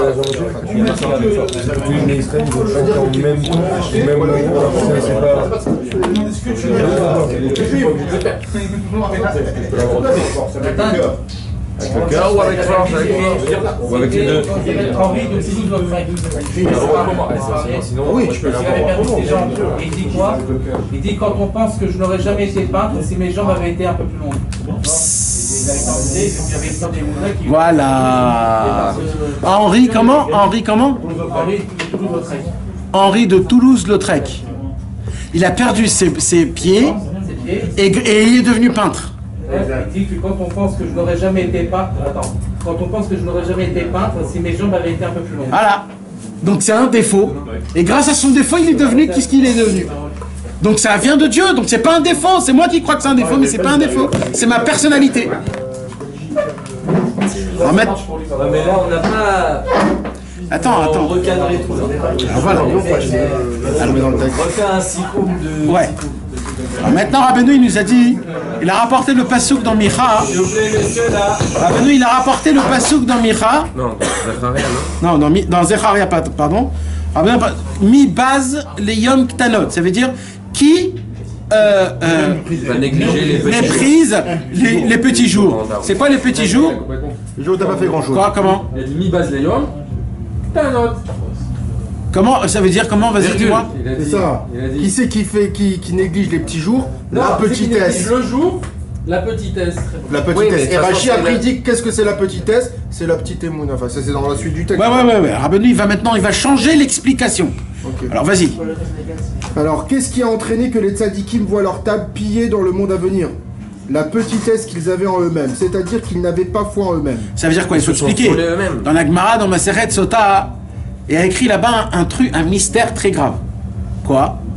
Il a écrit que il y a certains Talmidei Chachamim, des tzadikim qui ont vécu dans ce monde, que quand ils montent après 120 ans, on leur fait montrer tout ce qu'ils ont fait dans leur vie. Mais le chose de plus pire, c'est qu'on leur montre à eux tout ce qu'ils ont raté. Tout ce qu'ils auront pu faire. Et quand ils voient ce qu'ils auraient pu faire, ils prennent plus ce qu'ils ont gagné, parce qu'ils disent, en équivalence, c'est rien du tout, et ils se barrent et ils perdent tout. Comme ça, c'est écrit dans la Gemara. Qui fait ça? Il y a certains tzadikim qu'on leur montre dans le ciel Ce qu'ils auraient pu faire. Ce qu'ils auraient pu faire, et quand on leur donne ce qui leur revient vraiment, qui est énorme, hein, comme ils voient ce qu'ils auraient pu faire, ils disent, c'est rien du tout, allez, garde-le. Et à la fin du compte, ils n'ont plus rien. Alors il dit, Rabbeinu, c'est qui les a emmenés à faire ça? Ceux qui ont une petite émouna, et que pour eux, les petites choses, c'est rien. Alors à la fin du compte, ils ont tout perdu. S'ils seraient contentés du petit peu, pas qu'ils seraient contentés, qu'ils auraient apprécié le petit peu, parce qu'envers Hachem, il n'y a pas de petit peu. Parce qu'en vérité, c'est quoi que Dieu il te fait montrer ce que t'aurais pu faire? Enfin, c'est que pour un homme qui n'a pas d'émouna. Parce qu'un homme qui a la émouna, il n'y a pas. Moi, j'ai fait ce que j'ai pu. Moi, je fais toujours ce que je peux. On peut relire la phrase parce que. Ouais. Alors, viens, on reprend la phrase. Moi, j'adore faire comme ça. Ouais. Migaram la tzadikim shitbatves shulchanam la tidlavo. Ouais. C'est-à-dire que la table des tzadikim, elle va être négligée dans le monde futur. Le parobem. Migaram. Migaram. C'est quoi? C'est qui a endommagé? C'est qui a fait, qui a entraîné que la table des tzadikim, elle va être négligée, elle va être jetée dans le monde futur? Alors la question c'est... Alors la Gemara elle répond, c'est quoi? C'est la petitesse qu'ils ont en eux-mêmes. C'est quoi? Hein? Ça veut dire quoi? Il dit, ils voient. Ah, c'est que ça? Parce qu'on va leur faire montrer ce que normalement ils auraient pu faire. Et quand ils voient la différence entre ce qu'ils auraient pu faire et ce qu'ils ont aujourd'hui, ils disent... Mais ça vaut rien. Et là, ça. Qu'on te montre ça aussi. C'est un Nissan pour un homme qui n'a pas d'émouna. Encore une fois, pourquoi ils sont tombés dans le grand et petit? Parce qu'un homme qui n'a pas d'émouna, il n'y a pas chez lui grand et petit. Tout ce que je fais, c'est bien. Un homme qui se lève fratzot et un homme qui a dit Bokartov à un juif, c'est pareil pour un homme qui a de la émouna. Ouais, let's go. C'était mon ratzot. C'est tout bon. C'est tout ce que t'as dit pour David Abiel. Non mais tous les jours j'avance. Non, c'est pas pour toi que je parle. Non mais je parle pas de moi. Non, mais non. Mais non, je parle pas de ça. Je parle pas de ça. Je parle d'un homme qui avance. Il faut dire non. Même si la Moi j'ai dit comment on peut définir la petite émouna Chacun en fonction de son potentiel. je sais. Comment tu peux toi-même se réjouir d'être consolé par Hachem. avoir une émouna en toi-même. Tu vois ce que je veux dire? On voit. Croire dans chaque petite chose que tu fais, croire que c'est un impact. De pas te sentir. Non, c'est pas là où il faut emmener ça. Que ça aujourd'hui. C'est pas là, c'est pas là. Quand t'as l'émouna en l'action d'aujourd'hui, vois tout le bien que t'as fait au lieu de voir tout ce que t'as raté. Sinon, C'est la Gemara dans ma série de Sota, elle parle de ça. L'action que tu fais, vraiment. Le mieux c'est Oui, là où j'arrive. Le mieux. là où c'est voir que t'es bien. Et comment tu vois que t'es bien? non, vouloir toujours mieux, Je suis marié, je suis ici, je suis ça. voir toujours mieux dans ce monde-ci, pas dans le monde futur. Mais dans le monde futur, vouloir plus, c'est une autre histoire. Dans la Gemara, dans ma série de Sota, la Gemara, elle pose une question. Il y a un pasouk. Dans ce pasouk, et il comprend pas le pasouk. Mi base les yom ktanot. La Gemara elle dit comment c'est possible qu'on a une possibilité de gagner quelque chose et après de le jeter. Comment on peut jeter un sahar du Olam Haba? Comment c'est possible un truc pareil? Alors la Gemara elle dit oui, il y a une possibilité. C'est quoi la possibilité? Les petites choses. Quand un homme il apprécie pas les petites choses, quand tu n'apprécies pas les petites choses, alors même les grandes choses tu vas pas les apprécier. Est-ce qu'on tombe pas de ce qu'il a? Ben non, jamais. C'est l'histoire du temps. Alors, hein? L'histoire du temps. Exactement. Le Chacham, il disait toujours, je veux essayer de trouver un nouveau truc. Je veux toujours apprendre quelque chose de nouveau. Je veux toujours essayer de voir. Parce qu'il ne se contentait pas. Il n'avait pas de simcha. Mais le Tam, il avait appris un truc, il était très content de son Inyan. Il était cordonnier. Il était cordonnier. C'est quoi la preuve? C'est que lorsque le Tam de son avoda en tant que cordonnier, qu'il était content, qu'il mangeait du pain et de l'eau et qu'il trouvait le goût de chaque chose, le pain et l'eau, Rabbi Israël dit c'est les petites mitzvot. D'accord? Maintenant, comme le Tam il se concentrait dans les petites mitzvot, quand le roi il lui envoie la calèche avec le deuxième qui vient, le messager qui lui dit le roi veut te voir, tout de suite le Tam il croit véritablement que le roi veut le voir. Pourquoi? Parce que le Tam, il n'a pas été mezalzel dans les petites mitzvot. Comme il n'a pas été mezalzel dans les petites mitzvot, quand le roi il lui envoie le messager au nom du roi que le roi il veut le voir, tout de suite il a une émouna parfaite. Pourquoi? Parce que il a été sage, il a été fort, il a été parfait dans les petites mitzvot. Il s'est intéressé dans les Quand tu crois dans les petites choses, tu peux croire dans les grandes choses. Bien sûr. Mais quand tu crois pas dans les grandes choses, dans les petites choses, tu peux pas croire dans les grandes choses. Quand le Tam, comme il dit Dov, son point à lui, c'est pour lui c'était important les petites choses. Quand les grandes choses ils sont venus à lui, il a tout de suite cru, il est allé tout de suite. Il a fait juste une petite ishtadout, il a dit mais tu sans les tzanout. Tu te moques pas de moi, vraiment le roi veut le voir. Allez. Tout de Je veux suite, il a dire, dit quand que tu c'était vois des ça, grands c'était pas dans la qui étudient toute la journée, tu te dis que c'est waouh, c'est ça. Si tu sais que c'est des grandes choses et que t'es été bloqué sur cette émouna là, cette petite émouna que tu as. Si réellement tu croyais aux petites choses, non, je te dis, ces grandes choses là qui font quand tu vois des grands à l'âme des bras qui étudient toute la journée, etc. Et tu te dis waouh, tu sais pourquoi tu fais pas, t'as le remède entre guillemets, t'as le mode d'emploi. Et tu fais pas ça pourquoi? Parce que tu crois pas aux petites choses non plus. Donc si Birkhal, tu fais même pas un tikkun haklali tous les jours, ou si tu fais pas ton mikvé, ou si tu fais pas ton hitbo des doutes tous les jours. Non, c'est pas seulement la question de faire. Non, mais c'est pas du tout la question de faire. C'est là où on te parle de, par exemple, quand tu te lèves le matin, tu dis Modéani et Vanecha, ou tu fais des Tilat Yadayim. À ce moment-là, tu crois impertinemment que non seulement Akadosh Baruch Hu, il est là, il te regarde, mais qu'il est fier de toi dans cette mitzvah. C'est là où la mitzvah, elle prend de l'ampleur, c'est là où la mitzvah, elle vit. C'est pas genre tu prends le keli et tu jettes le keli. Non, tu t'intéresses sur la mitzvah que tu es en train de faire. Ça veut dire, tu crois impertinemment que Hachem, il est fier de toi, il est fier de moi dans cette mitzvah-là. Vous avez le bonjour de Moshe, qu'il est là, il nous regarde dans le Facebook. Il nous regarde ou il nous écoute? C'est Tarantino. Vous lui dites pas bonjour. Bonjour Moshe.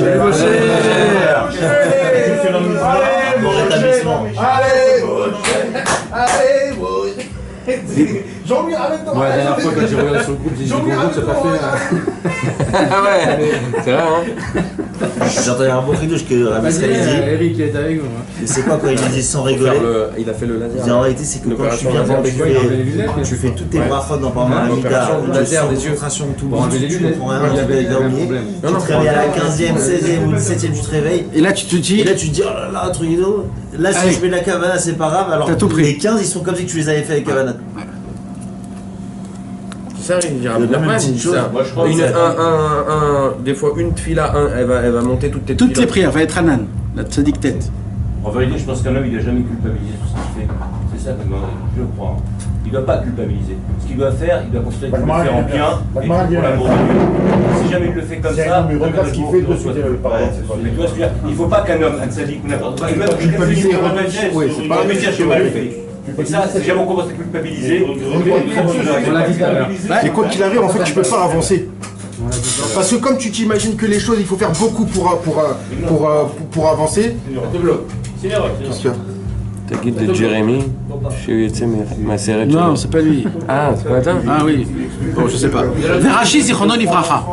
C'est la émouna en soi.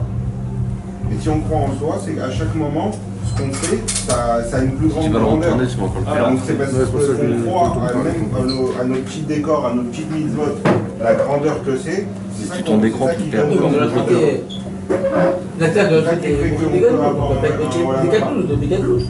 Ça, c'est Mamash la Mourin de Gadlout. Bah oui. De voir aussi loin. Mais c'est quoi de voir loin? C'est quoi de voir loin? C'est une pièce de tzedaka que tu mets dans la tzedaka. Ça, mon frère, c'est une lumière comme ça. Tu dégages une énergie qui rend le monde meilleur en entier. Ça, c'est un manque d'émouna, il dira Rabbeinu.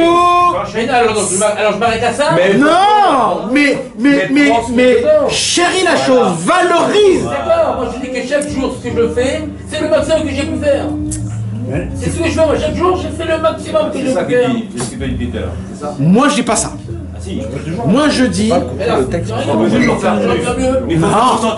Mais c'est pas en général, il faut prendre les choses en particulier. Ce que tu as fait réellement et de dire la kippa que j'ai mis sur ma tête, c'est exceptionnel.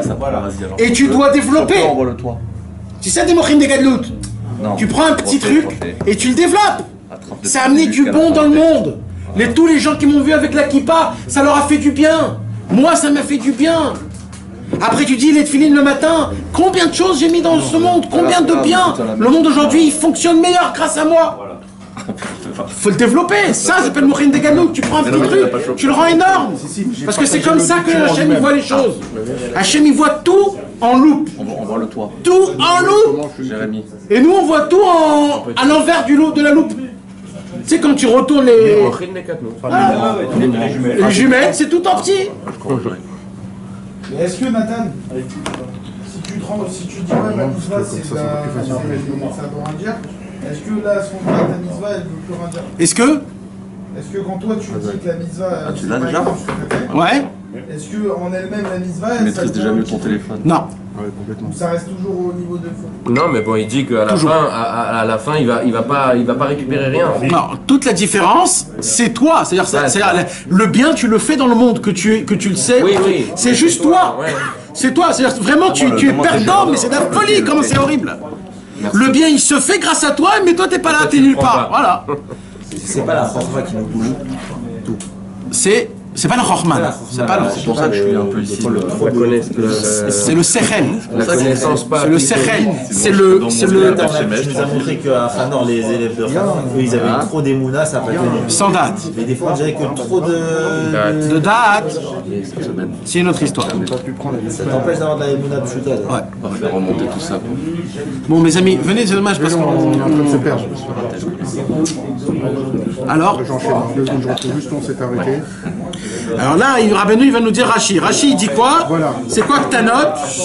Il dit Rashi, il dit Bepshitout Emouna. Ils n'avaient pas d'Emouna. Voilà, la petite. C'est Rashi de mémoire bénie. Messieurs,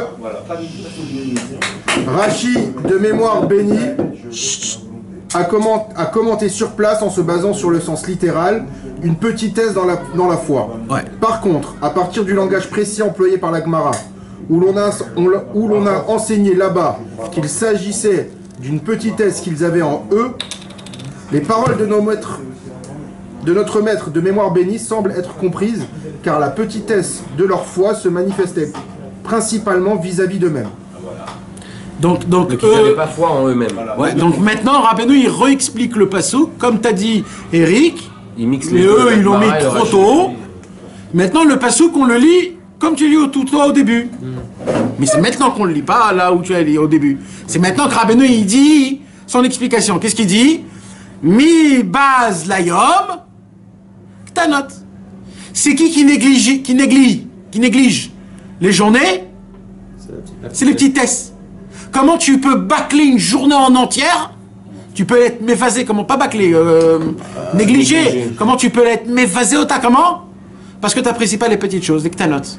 Comment tu peux jeter une journée en entière? Et vous savez qu'une journée emmène une autre journée, et une journée emmène une autre journée, jusqu'à que tu arrives à des mois et des années. Et ça nous arrive, tu sais mon frère, ça fait vraiment très longtemps que je suis complètement à la panine, pas bien, pas renouvelé, pas fort. Comment ça arrive ça? Comment ça arrive?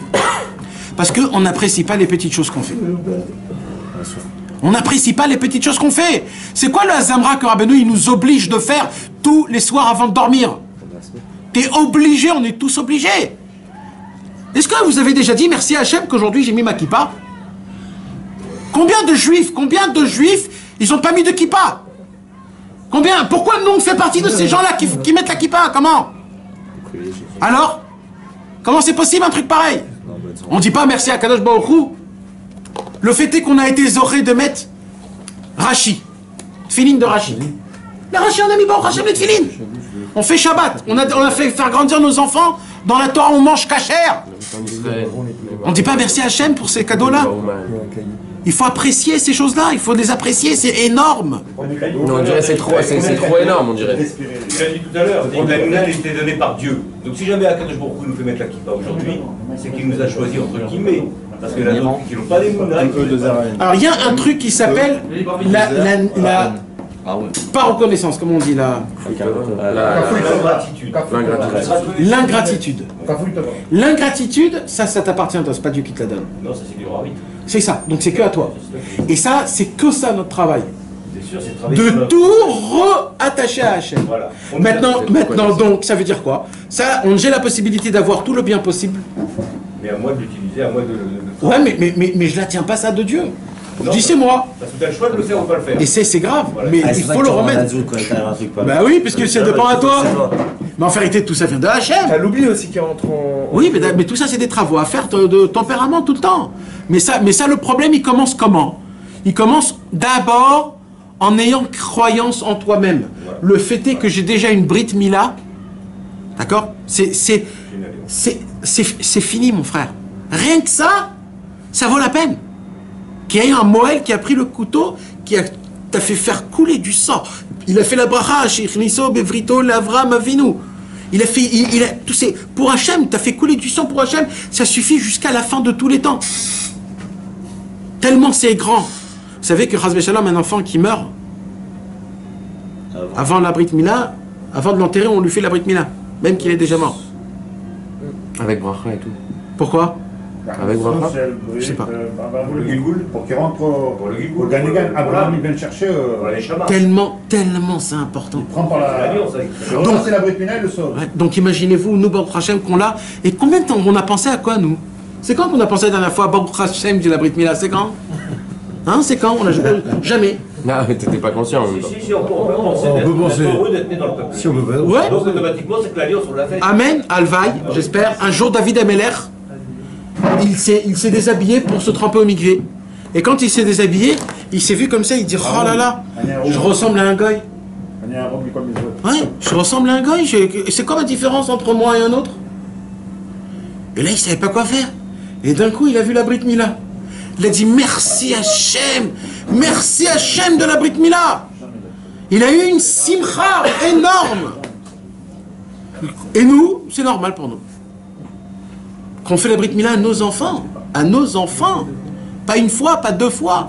Ça fait mal au cœur, tu le tiens, le sang. Tu le fais. Tu emmènes les enfants à l'école. Il lui apprend un lève-bête, tu apprends un lève-bête à tes enfants, c'est fatigant. Mais tu lui apprends. C'est des cadeaux énormes, toutes ces choses-là. Nous, on croit que c'est des petites choses. C'est ça. Mi base les yom. Paraît-il que David Ameller, il n'a jamais vu sa Brit Mila. C'est possible? C'est souvenu de la Brit Mila. Alors peut-être qu'il s'est rappelé. Peut-être qu'il s'est rappelé. Il s'est rappelé qu'il avait vu la Brit Mila. Peut-être. Jamais vu sa Brit Mila. Mais c'est pas grave, c'est pas assez. Top. C'est pas grave. Je sais pas. Alors, on peut expliquer que d'après ceci, ils ne mirent pas leur foi dans le Saint béni soit-il, qui est bon pour tous, et ils ne crurent pas qu'ils étaient importants et grands à ses yeux, béni soit-il. Ok. J'ai pas très bien compris. On peut expliquer que d'après ceci, ils ne mirent pas leur foi dans le Saint béni soit-il, qui est bon pour tous, et ils ne crurent pas qu'ils étaient importants. Ouais. Grand à ses yeux, béni soit-il. Voilà, ça veut dire que on a tendance des fois à croire qu'à Kadosh Baruch Hu, il nous dit, il nous regarde petit. C'est ça le vrai problème. C'est que Dieu ne nous considère pas trop. Ou alors quand on prie, on dit ouais, moi, combien de fois on voit des SMS passer, prier pour voilà, une fois je t'aime. Ouais. Alors le maximum que tu fais, tu dirais fois chez les mains pour le voilà, voilà. Pourquoi mais tu le fais pas un petit peu plus? Je crois que ça marche pas. Tu crois pas que ça va marcher? J'ai dit mais attends. Mais même le petit peu, ça te marche. Alors. Mais tu y crois? Tu y crois vraiment? Oui, bah Razak ou Barour. Mais la majorité des gens. Tu penses que le petit ça bah marche oui, pas, tu le ferais pas. Même quand tu dirais fois chez les mains pour truc. Ça aide. Mais je crois. Je crois que c'est plus. C'est plus du Matspoon. Ouais, exactement. C'est plus du Matspoon. Ah, c'est toi qui regarde pas bien là. Non, mais soit émettre. Moi je suis émettre, chaque fois que je vois, je dis. Mais pourquoi? Tu dirais fois chez les mains, mais tu lis pas je tes dis livres. parce que je me dis si je le vois, c'est peut-être que je peux faire quelque chose avec ma bouche. Après des fois j'ai la force de dire. C'est pas parce que si tu laisses passer, tu fais rien, tu te sens un petit peu HM, ouais, coupable. Non. Soit émettre. Bah oui. Voilà. Mais moi, quand je le fais, oui, c'est l'inverse. Ça veut dire que tu penses que ça marche pas, tu te sens pas coupable. Oui. Si tu te si tu dis que ça, si je l'avais fait, ça aurait peut-être marché. Donc tu fais parce que tu penses que ça marche. Oui, ça, je suis pas contre ça, mais je dis qu'il y en a beaucoup aussi dans l'autre côté. Non, tu peux le dire aussi dans le sens. Si je le dis pas, Hachem il va pas être content, je réclame. Non, pas du tout. Pas du tout. Tu dis ça pour ça, pas une mitzvah. Je pense que les gens, je sais pas, j'avais ça. Quand on dit fois chez les mains, on ne doit pas dire fois chez les mains. On doit dire fois chez les mains et que Dieu te bénisse. Parce qu'on sur un malentendu. Nous, on le dit, c'est la prétention de notre part, quel droit on a le droit de dire fois chez les mains. On doit associer à Kadosh Baruch Hu. Ça, faut le dire. Quand des gens disent fois chez les mains, que Dieu te bénisse. C'est ça qu'il faut dire. La réfoua doit venir de Dieu. Exception. C'est important. Ok. À cause de cela, ils avaient en eux de la petitesse. C'était là principalement la petitesse de leur foi, à savoir qu'ils n'avaient pas foi en eux-mêmes. On doit orienter également l'explication de Rashi dans ce sens. Ce qui est compris globalement dans ces paroles... Voilà, Rabbeinu, il refait un sikoum. Ce qui est compris globalement de ces paroles, c'est qu'il faut que l'homme ait foi en lui-même, car lui aussi est chéri aux yeux de Dieu, béni soit-il, car selon l'intensité du bienfait de Dieu, béni soit-il, à son égard, lui aussi est grand et important à ses yeux. Ce sujet a été rapporté à de nombreuses reprises, à savoir que cela n'est pas faire preuve d'humilité que d'être plongé dans les mochines de restriction. Mochines des gadot, mochines des gadot. Et ce n'est pas quoi, il a dit ce n'est pas de la anava, de l'humilité, de se sentir petit, d'être petit. Ah, c'est la anava psoula. Bah oui, il y a des gens qui disent, moi je suis dans mon coin, je fais mon petit seder, je suis dans mon truc, voilà, moi je suis rien du tout. Il dit, tu crois que c'est ça, être un ave? C'est ça l'humilité? Vous croyez que c'était comme ça qu'il était Moshe Rabbeinu, Yoshua Binoun et tout cela? Ils étaient dans leur coin en se disant, moi je fais ça, ça y est, ça suffit. Ma pitom! Il dit, qu'est-ce qu'il dit là? Shalom Aleichem. Qu'est-ce qu'il dit? Il dit non, inversement. Parce que là il dit Rabbeinu quelque chose d'important. Quand je t'apprends que les petites choses, ils sont très importantes, tu dois pas rester dans l'application de j'ai fait ça, je me contente, j'arrête. Rabbeinu il dit la tête, elle faut qu'elle vole le plus haut, mais tes pieds ils doivent rester toujours sur terre. C'est très dur, il dit Rabbi Nathan. C'est très dur. Parce que d'un côté, Rabbeinu il te dit sois content du plus petit que tu as fait, mais dans ta volonté et de la volonté pour les choses les plus grandes. Alors comment je peux faire? D'un côté, je dois me contenter du plus petit, et d'un autre côté, je dois vouloir les plus grandes choses. C'est le avoir. Sur ce qui est passé. Non, mais en même temps. Et pour l'avenir, c'est d'avancer. Non, mais tu ne peux pas regretter le passé. C'est fait maintenant. La journée est passée. Tu as fait ce que tu as fait. Vouloir beaucoup et se contenter de peu. C'est ça qui dirait bien. Mais c'est très difficile d'être content de ce que tu as fait du tout petit peu quand toute ta volonté c'est de faire beaucoup. On vient de le dire. C'est ça, tu viens de dire l'inverse. Moi je pense que si tu te rends compte que le petit peu. Ça fait que ça va changer. Machin à barabara. On ne peut pas ramasser, s'il vous plaît. Non. C'est comme un mec qui veut tu vas regretter. Qu'est-ce que tu vas regretter? Mais non, mais Machin à barre, il y a un frigadol. Moi je pense que si on se rend compte que le petit c'est énorme, et qu'on prend vraiment conscience, alors moi je veux sûr que je veux faire plus, parce que c'est tellement énorme. Je vais pas te contenter. Je fais un petit, c'est grand, ils ont fait deux, ça va dire. Je vais revenir. C'est ça, ce qui va te pousser à faire encore plus. Le vrai Emouna, c'est de croire dans les petites choses, et automatiquement quand tu crois dans une petite chose, tu veux maximum le prendre de ces petites choses, tu veux en prendre maximum, tu veux faire encore et encore et encore. Tu prends vraiment conscience. Non, mais en réalité, imaginons chaque journée. C'est pas que ça annule, c'est que c'est au lieu que la grande chose que tu dis. Si déjà tu te prends petite chose, alors c'est évident que ça va agrandir la petite chose. Ça veut pas dire que la petite chose elle est équivalente à la grande. Il y a du bruit là dans l'enregistrement, alors calmez-vous tous. C'est pas que la petite chose est très rigoureux ce soir ici. Cordonnier est devenu gouverneur, c'est devenu ministre. C'est quoi que les petites choses sont équivalentes aux grandes choses, j'imagine? Parce que là on est en train de dire qu'une petite chose c'est équivalent. C'est qu'il lui a dit tu as une émouna parfaite, mais tu n'as pas une émouna dans toi. Tu ne crois pas vraiment que Dieu il t'apprécie énormément, que tu es très cher aux yeux de Dieu, que tout ce que tu fais, Dieu il te regarde comme un tzaddik énorme. Les petites sont grandes, mais les grandes sont très très grandes. Mes amis, je vais vous poser une question, est-ce que je peux? Ouais, vas-y. Mais vraiment sincèrement là. Vraiment sincèrement. Est-ce que vous sentez le masgal? Regardez-vous comment vous regardez. D'une manière simple. D'accord? Regardez-vous chacun comme vous regardez. Fermez les yeux. Bémet, regardez-vous. Non, ça veut dire Bémet, essayez de vous voir comme vous voyez. Et comme vous voyez, est-ce que Bémet, vous sentez que Akadosh Baruch Hu vous regarde de la même vision qu'il regardait Moshe Rabbeinu? Non. Pas du tout. C'est la Emouna. Pas du tout. Eh bien, c'est ça notre problème. Et c'est ça que Rabbeinu, il a Programmé. Non. Proclamé. Il a protesté. Proclamé. Si tu veux dire en hébreu. Proclamé. Qu'il a secoué Rabbi Nathan. Ah, il a grondé. Il a bousculé. Vérité. Il l'a sonné. Il a sonné Rabbi Nathan pour cette raison. Tu as pas assez d'émouna en toi-même. On n'est pas Moshe Rabbeinu. Aux yeux d'Akadosh Baruch Hu, tous pareils, c'est un Rambam Mefourash. Rambam Mefourash.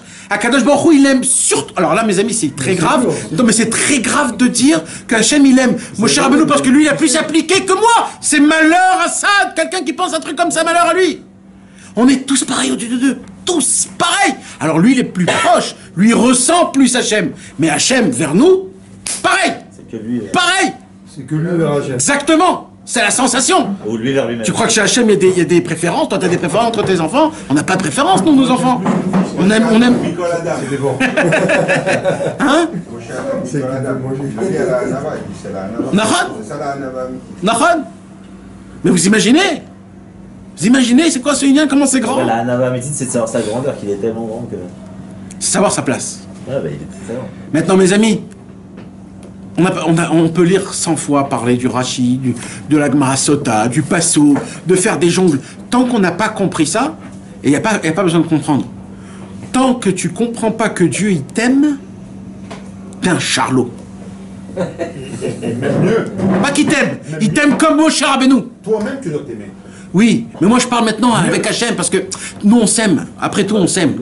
Mais moi je parle de Dieu, t'es apprécié. Est-ce que si on aurait vraiment la Emouna, qu'on est apprécié de Dieu, comme Dieu il apprécie Moshe Rabbeinu, je vous promets qu'on serait des autres hommes. C'est certain. On m'a dit une fois que Moshe Rabbeinu il est là-haut en train de parler avec Hachem, si moi je viens faire une prière, l'humble, le petit, il pousse au Moshe Rabbeinu. Ouais, et il dit écoute, je t'ai trop entendu, j'ai besoin d'entendre Michael. Ouais, c'est ça. Mais vous comprenez pas. Il y a des anges qui attendent pendant 70 ans de venir faire Kadosh, Kadosh, Kadosh devant un Kadosh Baruch Hu, et après qu'ils disent Kadosh, Kadosh, Kadosh, ils s'éclatent tellement qu'ils sont remplis. Et Kadosh Baruch Hu il dit ouais, c'est très sympathique. Par contre, il y a le mec en bas qui fait la Gdusha très très vite. Nagdishar. J'ai envie de chanter avec eux. Et Hachem il chante avec nous. Nagdishar Benaritza. Mamash. Pendant ce temps-là, qu'il y a des anges qui attendent 70 ans dans toute leur vie de dire Kadosh, Kadosh, Kadosh. Et après, ils meurent. Pourquoi? Parce que Hachem, il nous apprécie. Hachem, il nous aime. Et nous, on ne veut pas le comprendre, ça. Nous, on dépend de notre amour. Ça veut dire que Dieu, il nous aime par rapport à ce qu'on fait, par rapport à ce qu'on est. Arrêtez de dépendre vos actions de votre cerveau, de votre cœur. Votre cœur, il veut Hachem. C'est le corps qui essaye de faire des bêtises.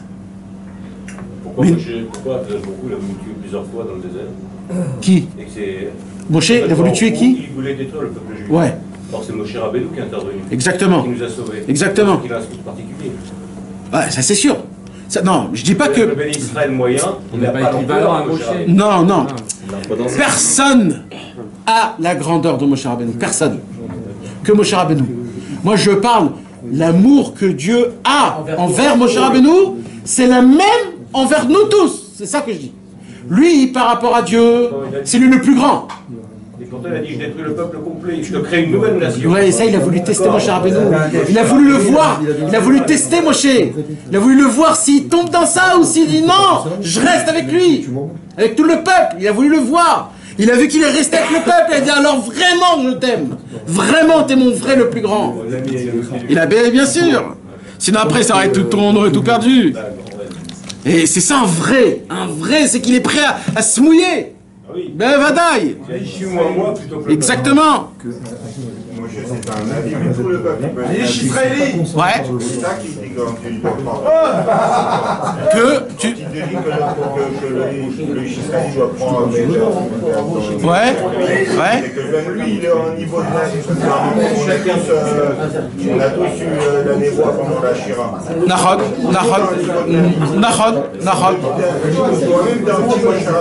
Ouais, mais tout dépend du date. Tout dépend du date. Du date. Ça veut dire, au moment où tu es conscient à 1 milliard de pourcents, tu es la chose. Mais quand tu la comprends pas, tu n'es pas la chose. Ouais, non, mais ça veut dire c'est un travail. Ça veut dire c'est un vrai travail. C'est une parole. C'est quoi la différence entre le tzaddik et le juif normal, c'est que le tzaddik, il est conscient que c'est un tzaddik, et le juif normal, il n'est pas encore conscient que c'est un tzaddik. C'est toute la différence. Toute la différence. C'est pas les jeunes, c'est juste un momentané, le date que tu as eu. C'est quand le tzaddik, Rabbi Nachman, il vient, il dit, ça n'existe pas un mal dans un juif. Un juif, c'est un juif, un Israël, etc. Il t'augmente. Là, tu dis, waouh, ben mec, je suis comme ça. Allez, vas-y. Donc ce sujet a été rapporté à de nombreuses reprises, à savoir que cela n'est pas fait preuve d'humilité que d'être plongé dans les mochis des Katnout à Chas v'Shalom.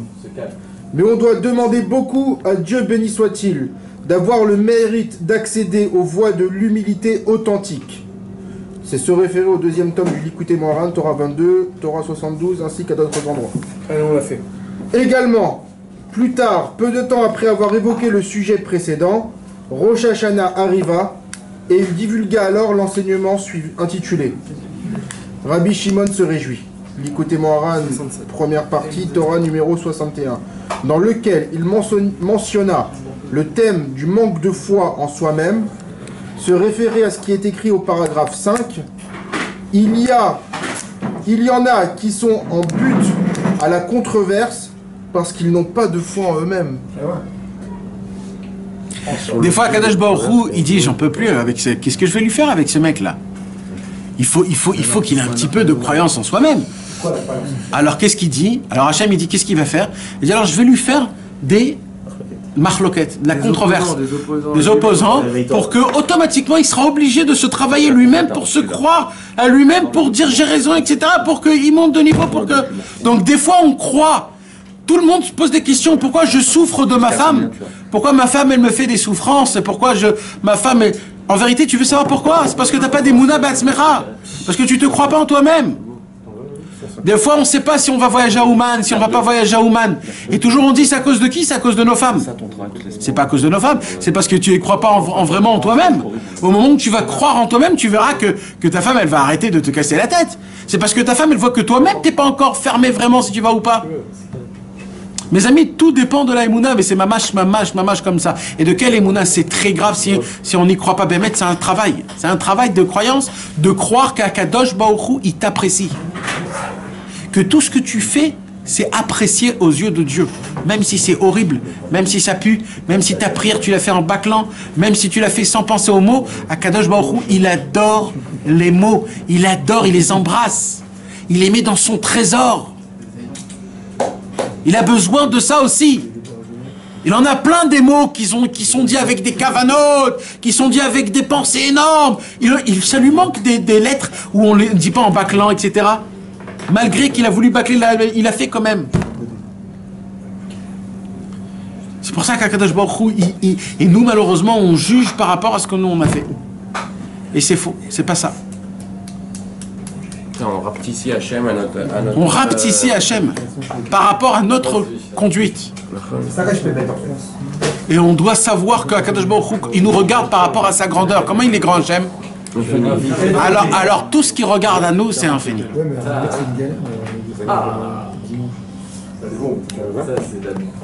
c'est un t-shirt.